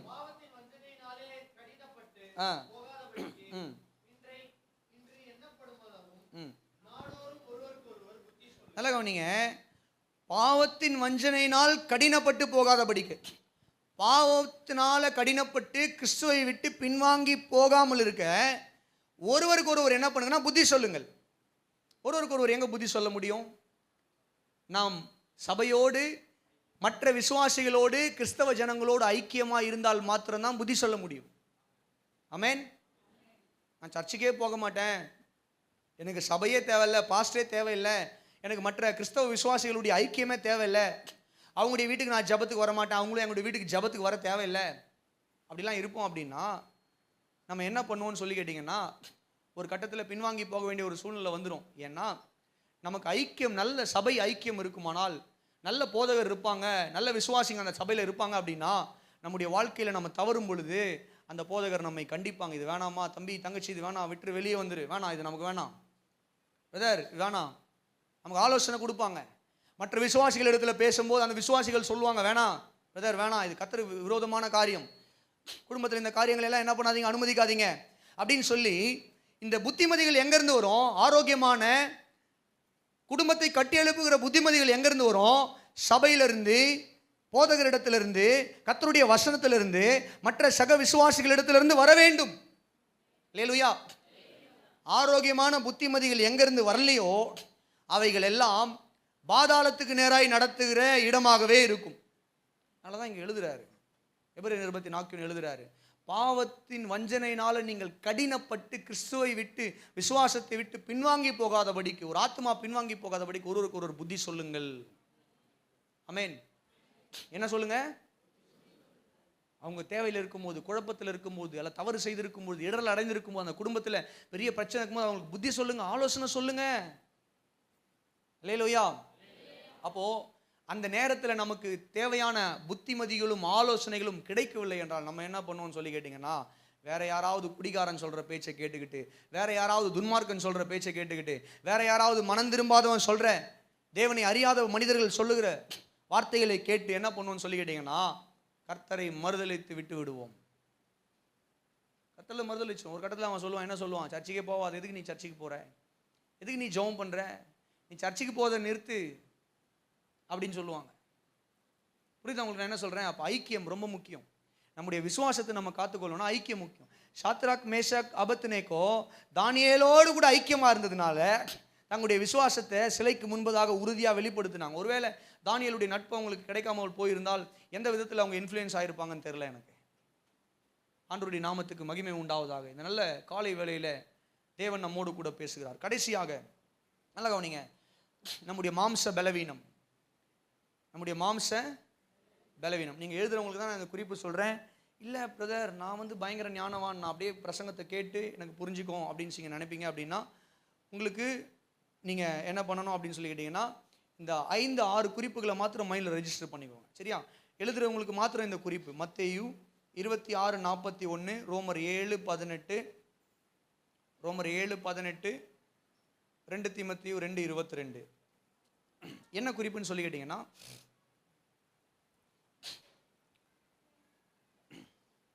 weakness of our flesh, நம்முடைய மாம்ச பலவீனம். நல்லா கவனிங்க, ஆதாம் எப்போ விழுந்து போனானோ அப்போவே ஆதாமுக்குள்ளே நம்ம எல்லாரும் விழுந்துட்டோம். ஆதாமுக்குள்ளே நம்ம எல்லாருமே, நமக்குள்ளே இருக்கிற அந்த மாம்ச பலவீனம் இருக்குது பார்த்தீங்களா, அது இன்னும் நமக்குள்ளே தான் இருக்குது. எப்போ ஒரு மனுஷன் எழுந்துக்க முடியும்? இயேசுவை ஏற்றுக்கொள்ளும் போது அந்த வீழ்ச்சியிலேருந்து எழுந்துக்கிறோம்.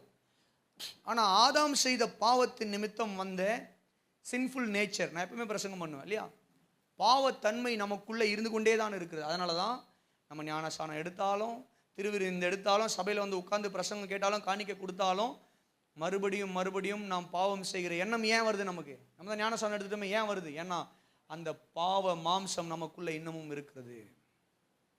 Sinful nature, we have that sinful nature. அது எப்போ ஒழியும் அப்படின்னா ஆண்டவருடைய வருகையில் நம்ம மறுரூபமாகணும்.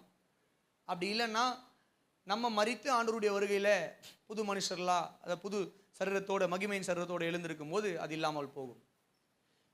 சரி, கவனிங்க, ஆண்டவருடைய நாமத்துக்கு மகிமை உண்டாகும். அப்போ கவனிங்க, நம்முடைய மாம்சம் பலவீனம் உள்ளது. அதனால தான் ஆண்டவர் சீஷர்களை பார்த்து சொன்னார். நான் சொன்ன வசனம் மத்திய 26:41 என்னன்னு சொல்லி கேட்டிங்கன்னா, ஆவி உற்சாகம் உள்ளது, மாம்சமோ ஆவி ஜெபம் பண்ணுன்னு சொல்லுது. ஆனால் மாம்சம் என்ன பண்ண மாட்டேங்குது? ஜெபம் பண்ண வேணான்னு சொல்லுது. பவுல் ரோமர் 7:18 எழுதுறாரு, எனக்குள்ள 2 போராட்டி கொண்டு இருக்குது, ஒன்று மாம்சம், இன்னொரு ஆவி. மாம்சம் சொல்லுது நீ பாவம் செய் பாவம் செய் பாவம் செய்ன்னு சொல்லுது. ஆவியவன் சொல்லுது நீ இதை செய்யாத அப்படின்னு சொல்லுது. ஆனால் நான் சாதாரண மனுஷனாக இருக்கிறதுனால நிறைய நேரத்தில் என்ன பண்ணுறேன்னா, மாம்சத்துக்கு கீழ்ப்படிந்து நான் விழுந்து போகிறேன். Since I am an ordinary human being, I fall down. அப்போ இதுதான், நல்லா கவனிங்க, இது ரொம்ப முக்கியமான ஒரு விஷயம். இந்த நம்முடைய மாம்ச பலவீனம், சரீரத்தில் நாம் மனிதர்களாக இருக்கிறதுனால நமக்கு இருக்கக்கூடிய பாவத்தில் நாம் விழக்கூடிய அந்த பலவீனம் இருக்குது பார்த்தீங்களா? இந்த பலவீனம் நம்ம என்ன பண்ணணும்னு சொல்லி கேட்டிங்கன்னா, நம்முடைய விசுவாசத்தை மறுதலிக்க செய்யும். நம்மளும் முயற்சி பண்ணுவோம், இதை பண்ணக்கூடாது, இதை செய்யக்கூடாது, இதை பேசக்கூடாது, இதை பார்க்கக்கூடாது, இதை போகக்கூடாது, சண்டை போடக்கூடாது, இதெல்லாம் பண்ணக்கூடாது. ஆனால் நம்முடைய மாம்சம் என்ன பண்ணும்? பிடிக்கக்கூடாது, இதோட விட்டுடணும். எல்லாம் என்ன தான் பண்ணாலுமே மாம்சம் என்ன பண்ணும்? திரும்ப திரும்ப திரும்ப நம்ம அதுக்குள்ளே தள்ளிக்கிட்டே இருக்கும் பாருங்கள். இவங்க ஒரு கட்டத்தில் என்ன பண்ணிடுவாங்கன்னா, வேணாம், நம்மளால் திருந்த முடியல, நம்ம சர்ச்சுக்கு போகிறதே என்ன பண்ணலாம்? விட்டு விடலாம், நம்ம கர்த்தரை தேடுறதே விட்டுடலாம் அப்படின்னு சொல்லிட்டு இந்த பலவீனத்தின் நிமித்தம் தங்களுடைய விசுவாசத்தை இந்த மாம்ச இச்சைக்காக காம்ப்ரமைஸ் பண்ணி கர்த்தரை விட்டு விலகுவார்கள். இது ரெண்டே வழி தான், இதில் பவுல் எழுதும் தீமோத்தேயுக்கு நான் சொன்ன வசனம் இல்லையா, 2 தீமோத்தேயு 2:22 2 எல்லாரும் சொல்லுங்க. இந்த A to B லாம் சொல்றாங்க இல்லையா, அந்த மாதிரி 2 நான் 2 தீமோத்தேயு 2:22 சூப்பர். அங்க என்ன சொல்றாரு தீமோத்தேயுக்கு பவுல் எழுதும்போது? தீமோத்தேயு யாருன்னா பாஸ்டர். தீமோத்தேயு யாரு? பாஸ்டர், யங் பாஸ்டர், எங்களை மாதிரி யங் பாஸ்டர். தீமோத்தேயு எதுமோ சொல்ற, தீமோத்தேயுவே நீ என்ன பண்ணுனா, பாலியத்தின் இச்சைகளுக்கு விலகி ஓடு. முதல் காரியம் என்னன்னு சொல்லி கேட்டிங்கன்னா, இந்த மாம்ச பலவீனங்களை நாம் விழுந்து போகாமல் இருக்க வேண்டுமானால் விலகி ஓட வேண்டும்.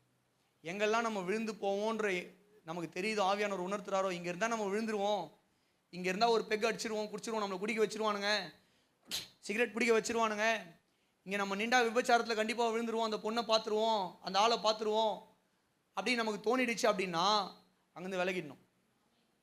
அங்கேருந்து பவுல தான் எழுதுறாரு. யாருக்கு சொல்கிறாரு?